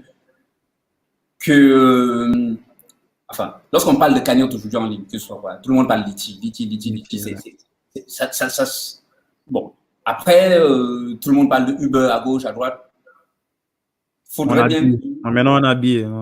Enfin, ouais, justement, aujourd'hui, on a un billet. Donc, l'idée aussi demain, c'est quand tu parles de voyage, lorsque tu parles de voyage, au Cameroun, on dit school trip, en fait, c'est ça. Et c'est tout ce qui fait que chaque jour, on ne trouve jamais des heures pour dormir. Hein. On est toujours en train de pousser. Coolpay, c'est pour accompagner Cooltrip parce qu'en fait, il ne faut pas voir Coolpay. Je dis toujours, Coolpay, ce n'est pas une solution qu'on a développée. Non, on a développé pour accompagner Cooltrip. Parce que dans le circuit Cooltrip, il y a quelque chose de très intéressant. C'est que Cooltrip tout seul ne pourra pas réussir sur le marché. Ça, c'est quelque chose. Voilà.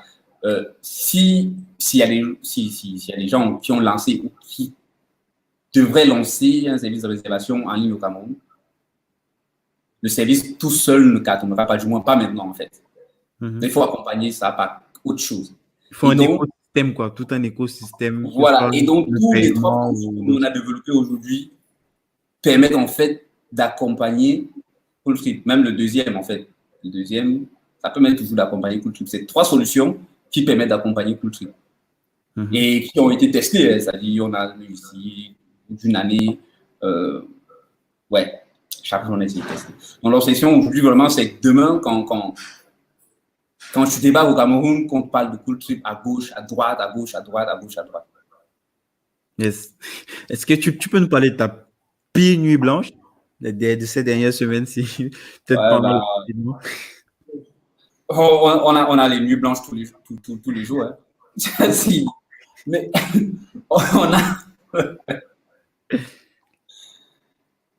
Toutes les nuits sont blanches. Parce qu'en fait, finalement, on ne dort pas.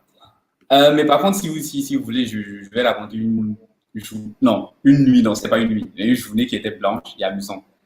Non, c'est le jour où on a lancé Cool Trip. Parce que tellement on avait communiqué, les gens attendaient. Mais on avait des contrats et on avait eu un retard d'exécution au niveau des partenaires. Donc, on avait le contrat au niveau des partenaires. La note n'était pas descendue au bas niveau pour que nos équipes passent faire des formations et installer le nécessaire qu'il fallait, c'est-à-dire mettre les outils dans leur machine pour valider les réservations en ligne et tout. Et on a eu des réservations. Mais comme on avait annoncé une date, donc à chaque réservation, on prenait la moto, 1000 francs, on partait à l'agence, on achetait un billet et on déposait à la dame, on disait, il y a quelqu'un qui va venir dire qu'il a réservé sur Cool Trip et puis on partait. C'est pas possible. Les gars sont dans le. Pour moi, les Américains ils appellent ça du fake it until you make it. Et donc, on a fait ça comme ça pendant 2 jours et après, bon, voilà. C'est incroyable. Mais personne ne s'est rendu compte, les clients se sont rendus compte. Personne ne s'est rendu compte. Même les dames, quand on venait dire, OK, elles ne comprenaient pas pourquoi est-ce que. C'est trop ouf, ça. Mais voilà. Et après, après la manche, tu sais, il y a tellement d'histoires comme ça. Hein. Il y a tellement d'histoires parce que. Wow, ça a forcément transpiré, forcément.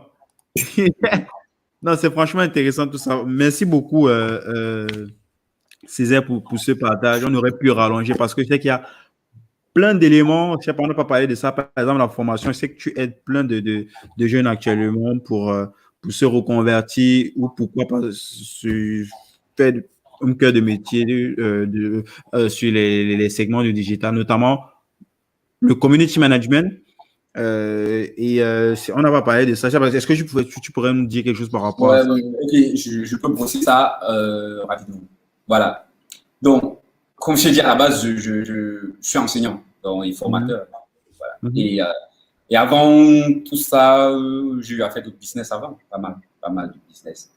Et parmi mes business, quand j'étais encore étudiant, en fait, déjà, on avait déjà créé avec des amis un groupe en fac comment on va dire, de remise à niveau des étudiants. Bon. Donc, quand on est arrivé à l'université, comment on dit chez nous, on nous a dit, on ne réussit pas dans cette université. Et j'étais avec mes amis, on a réussi. Et on s'est dit, non, qu'est-ce qui se passait? On a compris pourquoi est-ce qu'on avait réussi et qu'on pouvait valider des matières sans problème.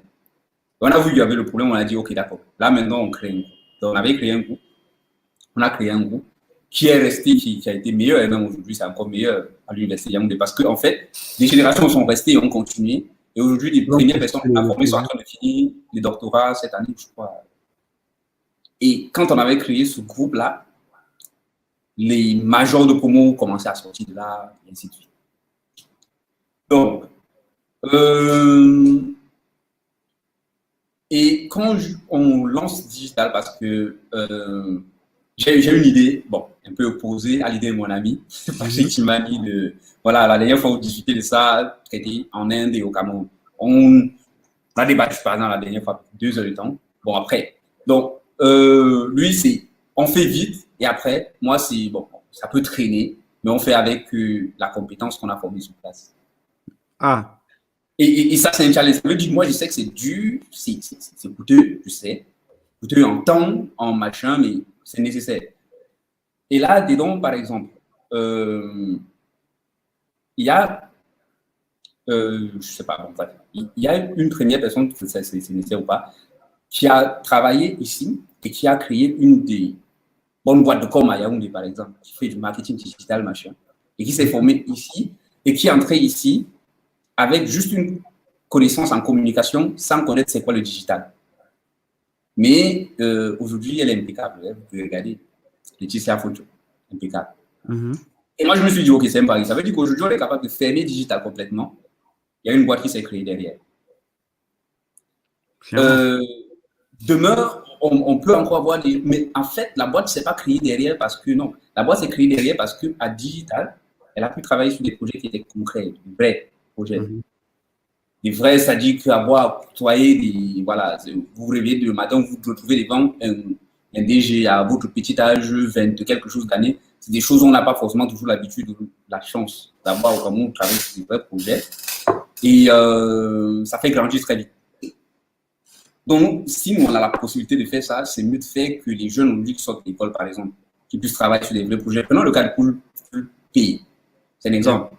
Si ça fonctionne comme l'ETI et que demain, les Camerounais sont capables de contribuer dessus, c'est-à-dire on organise une cagnotte de trucs, je ne sais pas, soutenir, culture qui est en train de chuter, c'est un exemple.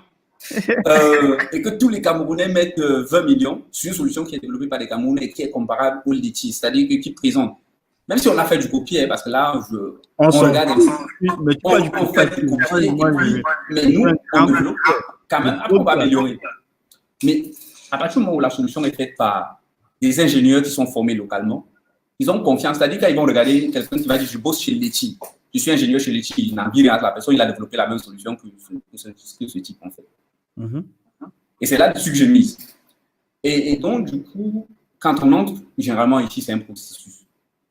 Les gens sont entrés, les premiers ingénieurs qui sont entrés, ici, on les avait pris des cours supplémentaires en ligne.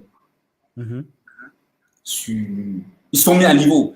Et puis, moi, je profite du fait que voilà, j'ai un peu de l'expérience extérieure pour les accompagner à faire grandir rapidement les compétences. Mais jusque-là, quand même, on se rend compte que quand on recrute avant de former, c'est difficile, c'est long. Donc, c'est pourquoi on a pensé à faire la formation, par exemple, c'est pourquoi on a commencé à faire du community management. Mais on a commencé par former comme tout le monde, c'est-à-dire on passe sur des formats 2 semaines. Et sur les 2 semaines, quand on forme 2 semaines, la formation est bien pendant la formation et les gens ils sont contents. Et à la fin, je dis, OK, des gens qu'on a formés, il y en avait qui avaient déjà leur projet personnel, donc ils sont directement allés commencer à communiquer sur leur projet personnel. Et ceux qui étaient libres, on a recruté. Et envoyé dans d'autres boîtes aussi qu'on a contactées qui ont pris des profils. Mais ces gens-là avaient suivi des formations de 2 semaines. Et on s'est rendu compte que ce n'était pas suffisant. Pour faire, ça allait donner les bases. Community management, c'est ça, Internet, on crée un compte comme ça, on fait ça. Mais ça ne les permet pas d'être community manager. On a repensé au format. Et quand on a regardé comment les profils qu'on a récupérés de la formation que nous on a fait, on a regardé encore tout ce qu'on a eu à réinvestir sur eux pour qu'aujourd'hui ils soient autonomes sur un projet client. Et c'est pourquoi on arrive au nouveau format aujourd'hui de 5 mois en fait. Parce qu'on se dit aujourd'hui, au bout de 5 mois, on est capable de faire ce qu'on avait fait à la formation, plus qu'on a réinvesti en temps sur des gens aujourd'hui. Et on a compris que ça ne sera pas évident qu'ils arrivent à s'en sortir s'ils ne travaillent pas, qu'ils deviennent des vrais community managers, s'ils ne travaillent pas sur des projets pendant la formation. Et donc, on travaille sur les projets pendant la formation, ils seront obligés de bien faire ces projets-là parce qu'ils sont suivis à la fois par la formation et par la boîte. Donc, voilà. Et là, on est en train de finaliser tout ça. Je crois que d'ici la fin de la semaine, c'est Coupé qui nous a entraînés. C'est Coupé qui a fait à ce qu'on ne communique pas, ce qu'on a l'intention de faire. Mais l'idée de la formation, c'est que lorsqu'on est passé chez nous, 5 mois, au bout de 5 mois, je suis capable, par moi-même, soit d'être freelance, être un freelance efficace. Je ne suis pas obligé d'aller travailler, je peux moi-même trouver mes jobs et les faire. Parce que quand les gens arrivent, par exemple, ici, on se rend compte que même faire le mail, ce n'est pas pour insulter, mais c'est pour faire un mail, les gens ne savent pas le faire. En fait, ça ne fait pas partie des habitudes. Moi, également, quand je suis parti du Cameroun, j'avais déjà le master, je ne savais pas faire un mail. C'est pas... voilà. J'ai appris ça après. Mais c'est important parce que je prends le cas chez toi. Si je te fais un mail bizarre et je te dis je veux te faire ta communication parce que j'ai remarqué un truc sur ton site qui est bizarre, ou sur ta communication qui est bizarre, mais je te fais le mail bizarrement là, tu vas pas considérer le truc. Mais s'il est bien fait, machin, les mots placés à leur place, là, ça va attirer ton attention et tu pourras me recontacter derrière. Donc, c'est des petites choses comme ça supplémentaires qu'on va mettre dans la formation. Comment contacter quelqu'un, comment travailler sa créativité, comment. Et après, les techniques de community management, comment rédiger. Parce que aussi, une autre chose, c'est qu'il faut rédiger du texte. Comment on rédige bien un texte. Nous, on ne rédige pas du bon texte pour nous, parce que tellement nous, on n'est pris par les clients qu'on n'a plus le temps pour nous-mêmes. Yeah. On expecte par cette formation, on va finir par recruter maintenant des gens qui vont travailler sur notre propre communication parce que voilà. Mais comment rédiger du bon texte, et j'ai quand même, dans le réseau, il y a pas mal de gens qui sont des journalistes. Ils doivent venir enseigner aux gens comment leur technique, comment ils font pour trouver les titres des journaux, comment ils font pour écrire. Ça va inspirer. Et après, maintenant, on va les mettre en entreprise. Et l'avantage, c'est quand ils seront en entreprise, nous, on va continuer à suivre la formation et l'entreprise. On va définir la stratégie avec le community manager qui est en train de faire son stage dans l'entreprise. Tous les samedis, ils vont revenir. Chacun va revenir avec son projet. On va débattre dessus, partager. Enfin, les gens vont commenter. Ça se passe tout ça pendant les 5 mois. Ben, c'est super intéressant. C'est vraiment je parle de la théorie de la pratique. On est allé jusqu'à dire que, on ne sait pas encore, mais il est possible qu'on dise c'est satisfait ou remboursé. Donc, vous payez, vous faites la formation. Si à la fin, on n'est pas satisfait, on vous rembourse. Parce que de toutes les façons, ce n'est pas forcément cet argent-là, on a besoin, c'est ici. Que demain, quand on a besoin des community managers, que les gens n'écrivent pas juste sur leur profil, je suis community manager. Qui mettent des produits pour lesquels il a besoin. Donc, voilà pourquoi on s'est retrouvé à faire de la formation. Non, c'est intéressant. C'est une approche que l'autre a beaucoup. On a fait aussi un live ce confinement avec Philippe Simon d'Investir au pays. Et justement, dans les formations qu'ils ont, le gars écrit satisfait ou remboursé. Donc, à la fin, il te rembourse ton argent si voient ils ont fait le truc. Tu n'as pas de raison, te rembourse, quoi. Et il dit que ça marche. Ça marche de ouf. Parce que les gens, ils voient, mais je n'ai rien à faire, donc je n'ai plus d'excuses. Et puis, ils se lancent. Et quand tu as quand même payé, en général, tu t'embêtes toujours pas avec parce que tu as payé. Ouais, effectivement. Donc, quand on dit on est satisfait ou remboursé, on est sûr de toutes les façons, les gens ils seront satisfaits. Parce que je te prends un cas. Pour la formation, on a, pour la première session, je pense qu'on a besoin de 10. Je vais revoir les chiffres peut-être demain, mais on a besoin de 10 à Yaoundé, 10 à Douala. Aujourd'hui, déjà, on a 7 entreprises qui sont en contact avec nous. Besoin de profil. Ça veut dire que si on a pris les 10 à Douala, on a les 7 entreprises sont à Douala. Donc, si on a pris les 10 à Douala, les profils sont finis. Nous-mêmes, pour digital, on n'en a plus. Donc, voilà. Donc, du coup, par contre, on va un peu durcir, ça sera au niveau de l'acceptation. Ça veut dire qu'on ne pourra plus retenir tout le monde. Donc, les gens qui ont des profils plus avancés auront plus de chances. C'est-à-dire, si tu as déjà une licence en marketing ou en communication, tu as quand même un peu plus de chances qu'on te retienne dans la formation. Parce que l'idée derrière, vraiment, c'est qu'on forme très vite des professionnels qui sont capables de reprendre le relais derrière. Et voilà. D'accélérer. Non, c'est franchement intéressant. Et comment c'est quoi la procédure? Est-ce qu'il y a un lien où on vous écrit sur pas encore. Après, on va communiquer comme ça. On va communiquer comme ça. Enfin, la procédure, je crois, d'ici là. Après Cool Pay, lorsqu'on aura lancé MyCoolPay. Donc, lorsque MyCoolPay est sorti, à partir du lendemain, on communique sur la formation. Pour le moment, tout le monde est concentré sur. On sort MyCoolPay, on voit un peu comment ça se passe. Non, c'est super intéressant tout ça. Merci, César. Je ne sais pas comment on fait. Comment on vous contacte? Comment je vais dire pour ceux qui vont en savoir plus sur toi, est-ce qu'on t'écrit sur LinkedIn? Est-ce que comment ça se passe? Enfin, bon, en principe, on m'écrit que ce soit sur Facebook, sur LinkedIn, pas sur WhatsApp parce que bon, j'ai pas encore partagé mon WhatsApp, mais je réponds souvent. Je réponds souvent, pas toujours, hein, ça dépend. Donc, après, comme tu dis que tu as essayé de m'avoir pendant 8 mois, tu n'as pas pu. Les gens vont voir, ils vont dire, oh, le gars là, ça sert à rien. Non, mais vous ne perdez rien. Enfin, j'ai très peu de temps, du point au point où, voilà, tu vois, j'ai presque plus d'amis, pas de famille, pas de trucs. Donc, en une journée, on doit, parce que chez moi, j'interviens presque sur tout. Voilà. S'il y a un client qui a réservé, je suis au courant. Un client qui se plaint, j'interviens. Enfin, ça me permet de comprendre. Il faut un client, comment je vais dire,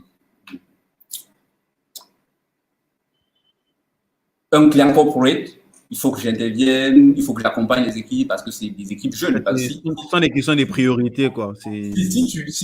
Si tu arrives chez moi, tu vas être impressionné parce que tu vas te dire, mais c'est cette équipe parce que tout le monde est jeune.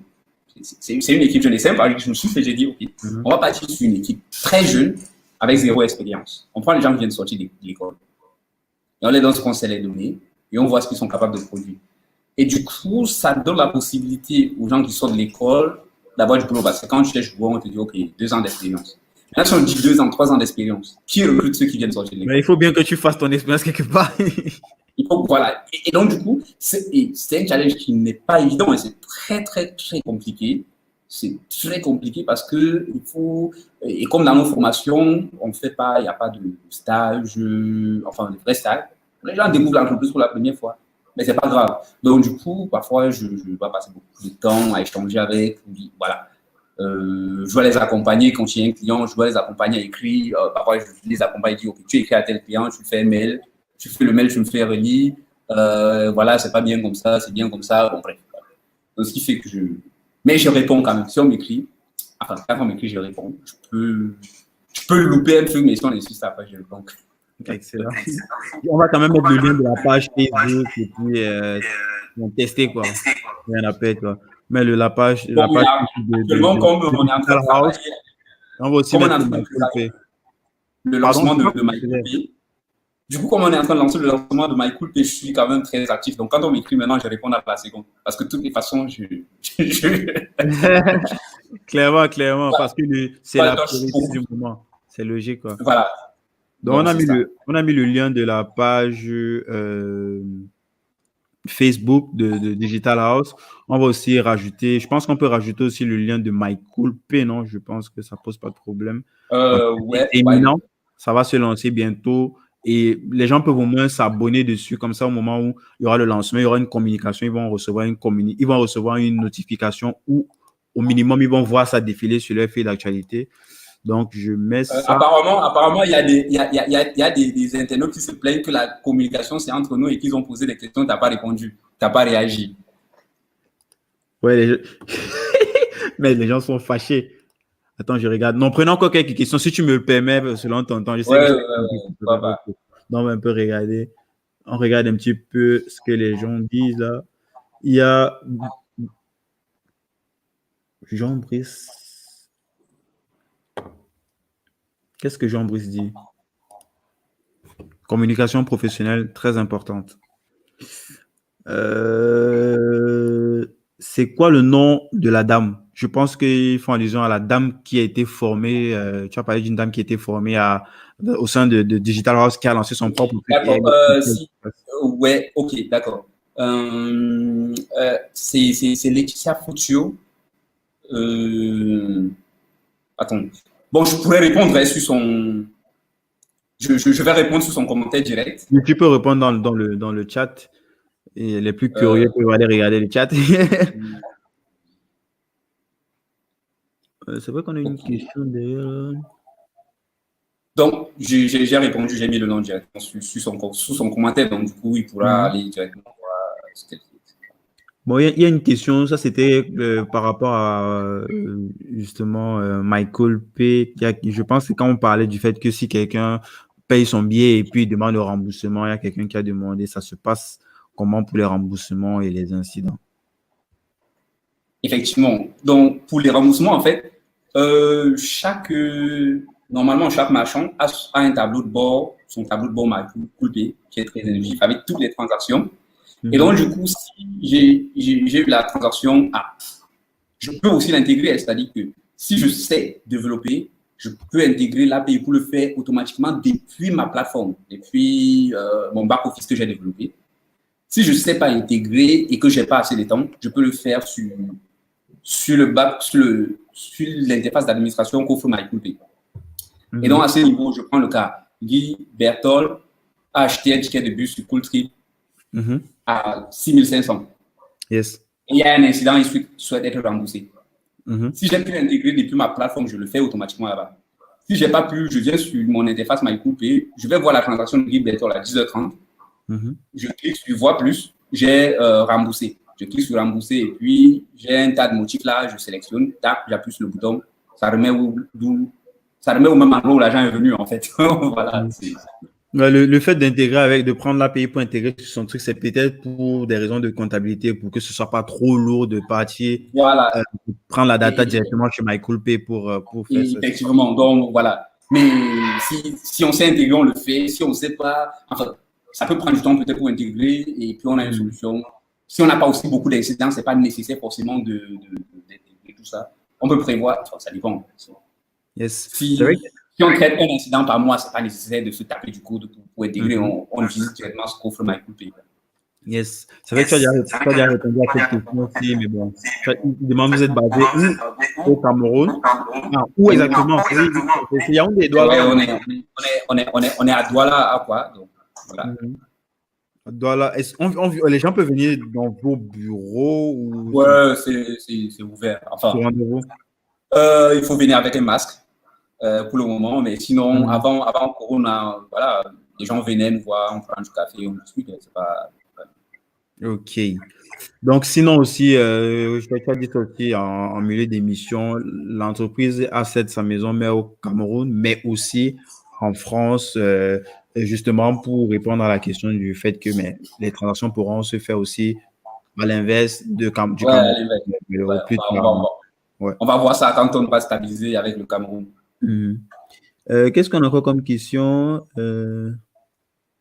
La version, tu as répondu déjà en amont. Il demande la version développeur est dispo pour qu'on l'intègre. Quel est le lien? Donc, il y aura un lien plus tard, là, le temps que, quand ça sera lancé, vous serez au courant. J'ai mis le lien, du moins, de la page Facebook MyCoolPay en commentaire. Donc, allez vous abonner dessus. Ça va permettre, en fait, de voir soit dans votre fil d'actualité ou de recevoir une information qui de la pomme. Yes. Qu'est-ce qu'on a encore? On a des noms de marques là. Bon, je ne mets pas parce que on a dit on ne cite pas les marques. Allô? Oui, moi je t'entends bien. Tu m'entends plus?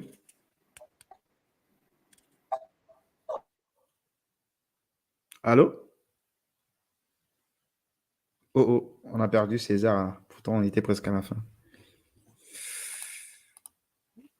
On voit si on peut encore, les récupérer avant la fin de l'émission.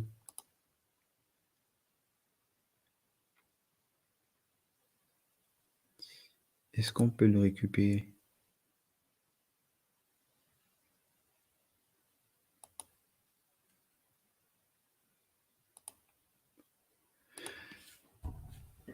C'est dommage. On le perd en fin d'émission.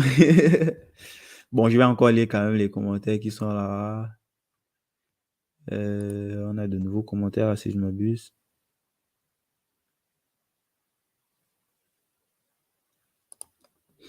Vous êtes basé où au Cameroun et employé combien de jeunes? Bon, il a dit que dans l'équipe, il y avait une quinzaine de personnes. Bon, maintenant, je ne sais pas combien de jeunes, mais il a évoqué le fait qu'il y avait plein de jeunes dans son équipe. Donc, je pars du principe que pour la plupart, ils doivent être jeunes. Basé au Cameroun, à Aqua, à Douala. Ouais. Quelles sont vos craintes sur le plan de la compétition? Je pense qu'il voulait dire compétition. Ça, c'est une question pour Césaire. Je ne sais pas s'il va nous rejoindre encore pour le live. Bon, on attend encore quelques minutes. Si d'ici là, il n'est pas là, je vais peut-être conclure tout seul. C'est ça, hein, les aléas du live. Est-ce que vous avez des questions, les gens? Est-ce que vous pouvez déjà ajouter des likes, en fait? Parce que là, il y a plein de monde en ligne, mais c'est à peine si on a, je crois, on a plus, on a une... Ah, il y a César qui est là. C'est bon, tu nous entends de nouveau là? Ouais, je crois. Donc, peut-être c'est bon. Peut-être une dernière question avant de se séparer. Je pense qu'il voulait dire compétition. Il dit quelles sont vos craintes sur le plan de la compétition? Oh. Bah, nous, en fait, on n'a vraiment pas de crainte sur le plan de la compétition. Hein. Il y a une chose dont on se fait suffisamment confiance. Bah, c'est pas pour dire que Après, la compétition, c'est une très bonne chose parce que aujourd'hui, si vous voulez, moi, j'attends voir une belle compétition niveau pool trip, mais j'en vois pas. Et là, ça nous pénalise. Pourquoi? Parce qu'on doit communiquer 10 000 fois. On arrive parfois, enfin, il y a une période où on a recruté, on a pris presque 30 jeunes qui parlaient de pool trip. Et c'est quand 30 personnes vont sur le terrain, après, quand tu fais le point, tu te rends compte que les gens ne savent pas qu'on peut réserver un bien en ligne. Ouais, il y a encore un gros travail d'éducation à faire. Et là, voilà, il y a un très gros travail d'éducation à faire. Et ce travail d'éducation à faire, Cool Trip n'a pas les moyens de le faire. On n'a pas les moyens de le faire. Avec 2 millions le mois, on ne peut pas le faire. Ça me permet de rebondir. Il faut déjà enseigner aux gens. Il faut déjà enseigner aux gens qu'ils peuvent réserver en ligne. Ouais. Après, il faut enseigner aux gens que Cool Trip, en fait, agrège l'ensemble des voyages pour qu'ils puissent faire la comparaison. Or, ils n'ont même pas d'abord compris qu'on peut réserver en ligne. Moi, ça me permet de rebondir sur quelque chose que Patrick Timani a dit pendant notre live.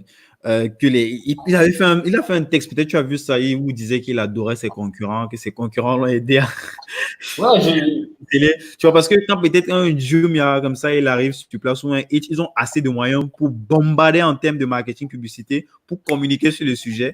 Et ça éduque au moins les gens se rendent compte que, je peux booker une moto comme ça en ligne et après, quand il se bat, c'est lui qui bénéficie de tout ça, quoi. Il n'a plus besoin d'évangéliser les gens, ils savent que c'est possible. Donc, normalement, la concurrence devrait faire grandir le marché très vite, éduquer. Et donc, après, les gens devraient se positionner par la qualité de service. Et nous, aujourd'hui, le marché, déjà, n'est pas éduqué. Donc, il faut faire ce travail d'éducation et rassurer. Et ce qui est mauvais, en plus, c'est qu'avant Cool Trip, on a eu des solutions qui ont après arrêté et qui n'ont pas forcément toujours laissé une très bonne... Ouais. Donc, du coup, aujourd'hui, quand on vient, on paye les pots cassés. On paye... On a dit que ce sont tous les gens là, c'est la suite. On nous dit non, mais c'est la suite. On discutait récemment avec un patron qui nous dit il y a quelqu'un qui fait comme vous là, qui a fait à mon agent. Tu vois? Et donc, du coup, il faut être capable maintenant de reconvaincre le mec que non, enfin, c'est extrêmement compliqué. Mais nous, on aurait voulu avoir des concurrents sérieux. Vraiment sérieux. Quand je dis sérieux, c'est-à-dire que un concurrent comme Hitch qui a débarqué derrière lui, quoi. Ouais. C'était combien? C'était 15 millions qu'ils ont levé et tout. Donc, les gars venaient en mode, ils venaient éteindre, quoi. C'est comme ça que les gens ont vu de toutes les façons. Quand ils arrivent, on dit que là, ils vont éteindre. On dit que le Timani, là, il ouvre sa bouche, là, on va l'éteindre, là. Voilà. Et lui, il écrit un texte vraiment très intéressant, en toute modestie, que non, j'adore mes concurrents, tu vois. Et ça prend tout son sens avec ce que tu viens d'expliquer, là. Ouais. Donc, je dis pas, on a des concurrents. Mais bon, voilà, moi, c'est pas... Enfin, nous, on aurait souhaité que ce soit vraiment des gens, voilà. Qui ont du cash. Et qui sont violents, en termes de... qui sont agressifs et tout. Mais bon, c'est pas tout... Ce qui fait qu'il y a beaucoup de choses qu'on n'a pas compris du marché. Parce que la concurrence... Enfin, aujourd'hui, si quelqu'un veut investir dans le secteur de BI, par exemple, avec la communication de BI, ce que BI a fait, il y a déjà des choses qu'on sait, on ne va pas faire ça. Il y a de la data. Et effectivement. Mais chez nous, aujourd'hui, c'est...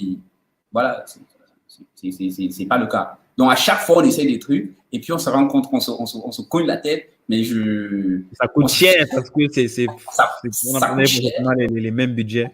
Et effectivement, on a adopté cette stratégie de dire on va essayer des choses. Pour essayer des choses, on va dépenser de l'argent pour essayer et mesurer. Donc, on ne fait pas d'études de marché, c'est-à-dire qu'on commence par envoyer le formulaire aux gens ou demander qu'est-ce que...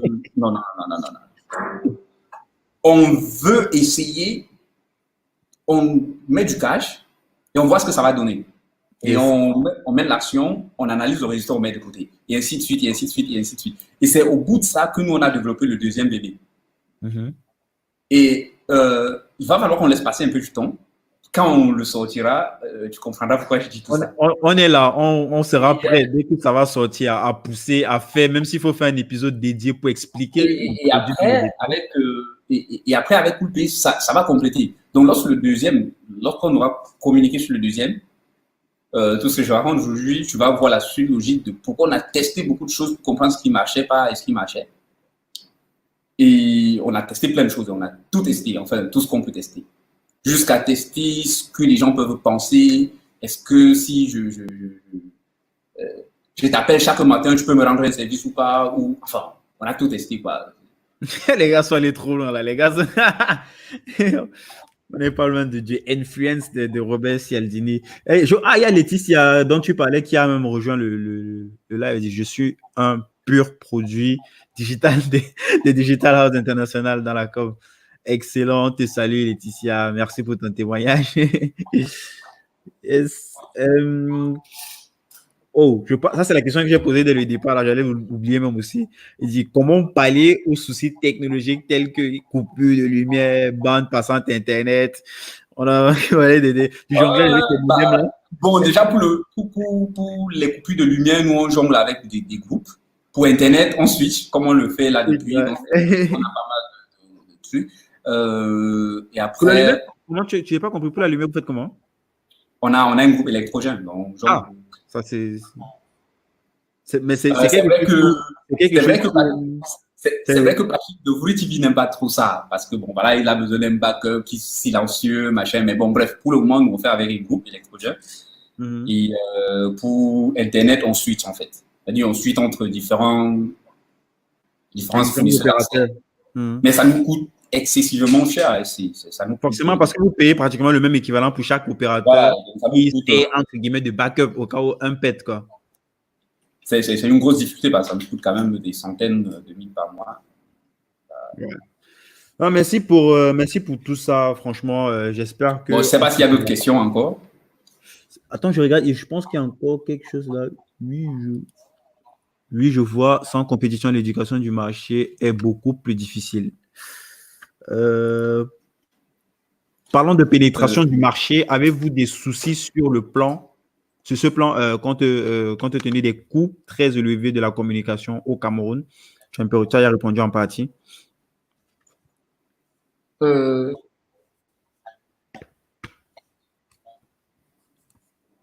Donc, sur la pénétration du marché, justement, le fait d'avoir du budget pour aller chercher comme ça des potentiels users et tout, ça coûte assez cher, contrairement peut-être à une boîte ou bien à plusieurs boîtes concurrentes qui communiquent sur le sujet, qui éduquent, parce qu'il y a un gros problème d'éducation avant de pénétrer le marché. Il faut d'abord que les gens comprennent qu'ils ont ce problème-là. Donc, comment tu vas aller vendre une solution à quelqu'un qui ne sait même pas quel est le problème? Mais le problème d'éducation de marché, n'est-ce pas? On est en train de préparer une formule pour résoudre le problème d'éducation de marché. Et nous, on espère que ça va marcher parce que notre solution, on l'a préparée, on l'a présentée à nos partenaires. Et puis, sont plutôt contents de l'approche. On va déployer parce que, bon, de toutes les façons, je pouvais en dire plus, mais bon, pour le moment, on n'a pas encore formalisé tout ça. Et comme on connaît le pays, donc du coup, parfois, il ne faut pas parler, quoi. Voilà. La stratégie, c'est qu'il ne faut pas trop parler, mais sinon, par rapport à l'éducation du marché, dans la phase éducation du marché, Coolpay interviendra à 60%. Comment? Je ne sais pas encore. On en reviendra. Donc, maintenant, en termes de coût d'éducation de marché, on n'a pas l'argent pour le faire. Donc, du coup, on a pensé à une autre technique pour éduquer le marché. Et cette technique-là semble marcher. On verra. Donc, lorsque toute la pandémie sera passée, on va commencer à déployer petit à petit cette technique d'éducation de marché-là. Et on va voir si ça va marcher. Après, ça peut ne pas marcher. Et si ça marche, on va éduquer le marché à un coût relativement bas. On va éduquer vraiment le marché à un coût. Il y aura un petit peu de growth derrière là. Voilà, on va éduquer le marché à un coût relativement bas. Et après, maintenant, on pourra passer à la deuxième phase. Le marché éduqué. Ils ont compris qu'il faut réserver, pourquoi les biens fait de la réservation, machin, tout ça, pourquoi est-ce qu'il faut réserver. Et après, on va passer à la deuxième phase qui est en position Cooltrip maintenant. Parce qu'au départ, on s'était dit, OK, on fait beaucoup de réservations sur Cooltrip. On a poussé, on a vraiment fait des réservations. C'est-à-dire, on a tout expérimenté, on a commencé. Premier mois sur Cooltrip, on a fait 7 réservations, si tu veux, dans les chiffres. On aime ça. Donc, quand je parlais des chiffres où les gens partaient acheter, c'est que le premier jour, on a eu, avec l'annonce du... Bon, les gens ont essayé le premier jour, quelques 2-3 personnes, qu'on allait payer le billet sur la moto. Après, on n'a pas eu de truc, donc tout le monde a fait cette réservation pratiquement. Mais après, en expérimentant les choses, on est monté jusqu'à ce qu'on faisait des centaines par jour. Mais lorsqu'on a commencé à faire des centaines par jour, on a découvert quelque chose de dramatique. On était obligé d'arrêter avec la communication. Pour gérer le flux tendu. Pour gérer le flux et gérer tout ce qu'il y avait derrière. Et c'est ce qui nous a poussé à développer le deuxième bébé. Maintenant, après, voilà. Donc, c'est un peu ça. Excellent. J'espère que on aura l'occasion peut-être de faire un lancement beaucoup plus poussé, que ce soit avec toi-même, avec un de tes collaborateurs, pour parler justement de Coolpay, de MyCoolpay, des fonctionnalités. Enfin, je veux dire, pour ma part, contribuer à mon petit niveau dans l'éducation, justement, à l'usage de ces outils-là. Pareil que pour Cooltrip aussi. Tout démocratiser ça. Donc, c'est quand tu veux, que ce soit toi ou l'un de tes collaborateurs. Moi, je te remercie franchement de m'avoir accordé presque 2 heures de temps. Pour moi, c'est comme je me sens privilégié. Ouais, c'est moi qui me sens privilégié. Après, j'ai eu pas mal de questions. Voilà, ça montre que le sujet a intéressé. Voilà. Donc, clairement, le sujet intéresse. Peut-être dernière question que je pose à tout le monde. Ce podcast s'appelle Débrouillard. C'est quoi pour toi un débrouillard? Un débrouillard, c'est la définition de moi-même. C'est-à-dire que quand je te réveille le matin... Un débrouillard, c'est aller réécouter le début de l'interview jusqu'à ce que vous allez... Non, c'est la définition. C'est-à-dire, voilà, quand je me réveille, bon, c'est vrai, je suis quand même très organisé. J'essaie quand même de faire mes programmes la journée. Mais sinon, un débrouillard, c'est je te réveille le matin, tu ne sais pas si tu vas dormir ou si tu ne vas pas dormir. Mais tu vas combattre les situations de la journée avec les moyens de bord et puis voilà, on essaye. Je crois que le nom du podcast avait été bien choisi. Parce que tout de suite, ça parle à tout le monde. Tout ce qu'on raconte là, Cooltrip, machin, d'où vient l'argent pour faire tout ça, mais c'est de la débrouillardise. Jusqu'à preuve de contraire, je ne pense pas que voilà, on a fait une levée de fonds, même si on a l'intention de le faire, mais on n'est pas encore prêt. Quand je dis on n'est pas prêt, ça ne veut pas dire qu'on n'est pas prêt. Si on a l'argent aujourd'hui, on va gérer. Mais le stress qui de toute façon, on ne parle pas souvent du stress à côté. Les gens qui vont vous mettre une pression par rapport aux promesses parce que ils ne vous donnent pas juste de l'argent comme ça. C'est sous condition de certaines modalités. Et ce n'est pas évident d'avoir la tête dans le cambouis pour gérer déjà la solution qu'il faut créer, plus les pourvoyeurs de fonds qui sont tous les jours derrière ou en train de vous mettre la pression. Oui, effectivement. Et en deuxième, c'est que plus tôt tu as de l'argent, moins tu réfléchis. Et moins tu crées vraiment des solutions. On aurait eu 1 million au lancement de Cooltrip, Coolpay ne serait jamais sorti. Yes. Excellent. Ouais. Merci Césaire. Et on est là, on attend la com sur cette nouvelle solution-là. Pour moi, je pense que ça va réveiller déjà un petit peu ceux qui se sont endormis sur leur laurier là, et aussi ça va aider plein de personnes parce qu'on ne dit pas assez. Il s'agit d'une solution qui a pour objectif d'aider les particuliers. C'est toutes les difficultés qu'on a, même les problèmes de monnaie. Tu arrives à l'agence, on te dit qu'il n'y a pas la monnaie. Tous ces petits trucs de tous les jours. Tu gères en ligne et puis tu t'alignes pas, tu t'exposes au Covid. De toutes les façons, Coolpay, on est que sur. En fait, ce qui va sortir de Coolpay, ça sera 1% de la solution. On a plus que ça, en fait. Yes. On a plus que ça. On travaille avec un labo de recherche aussi à Polytechnique pour d'autres solutions combinées qu'on va associer à Coolpay, en fait. Donc, du coup, ce qu'on sort aujourd'hui, c'est que le début d'une aventure dans le monde du paiement. Parce qu'en fait, ce qu'on veut faire, on a les solutions. Coolpay, machin. On a un autre accompagnement qu'on fait aux entreprises et on veut vraiment créer un lab digital qui sera un laboratoire de recherche. Et les premières solutions, enfin, le premier test sur lequel on s'est lancé dans le lab, c'est le paiement électronique.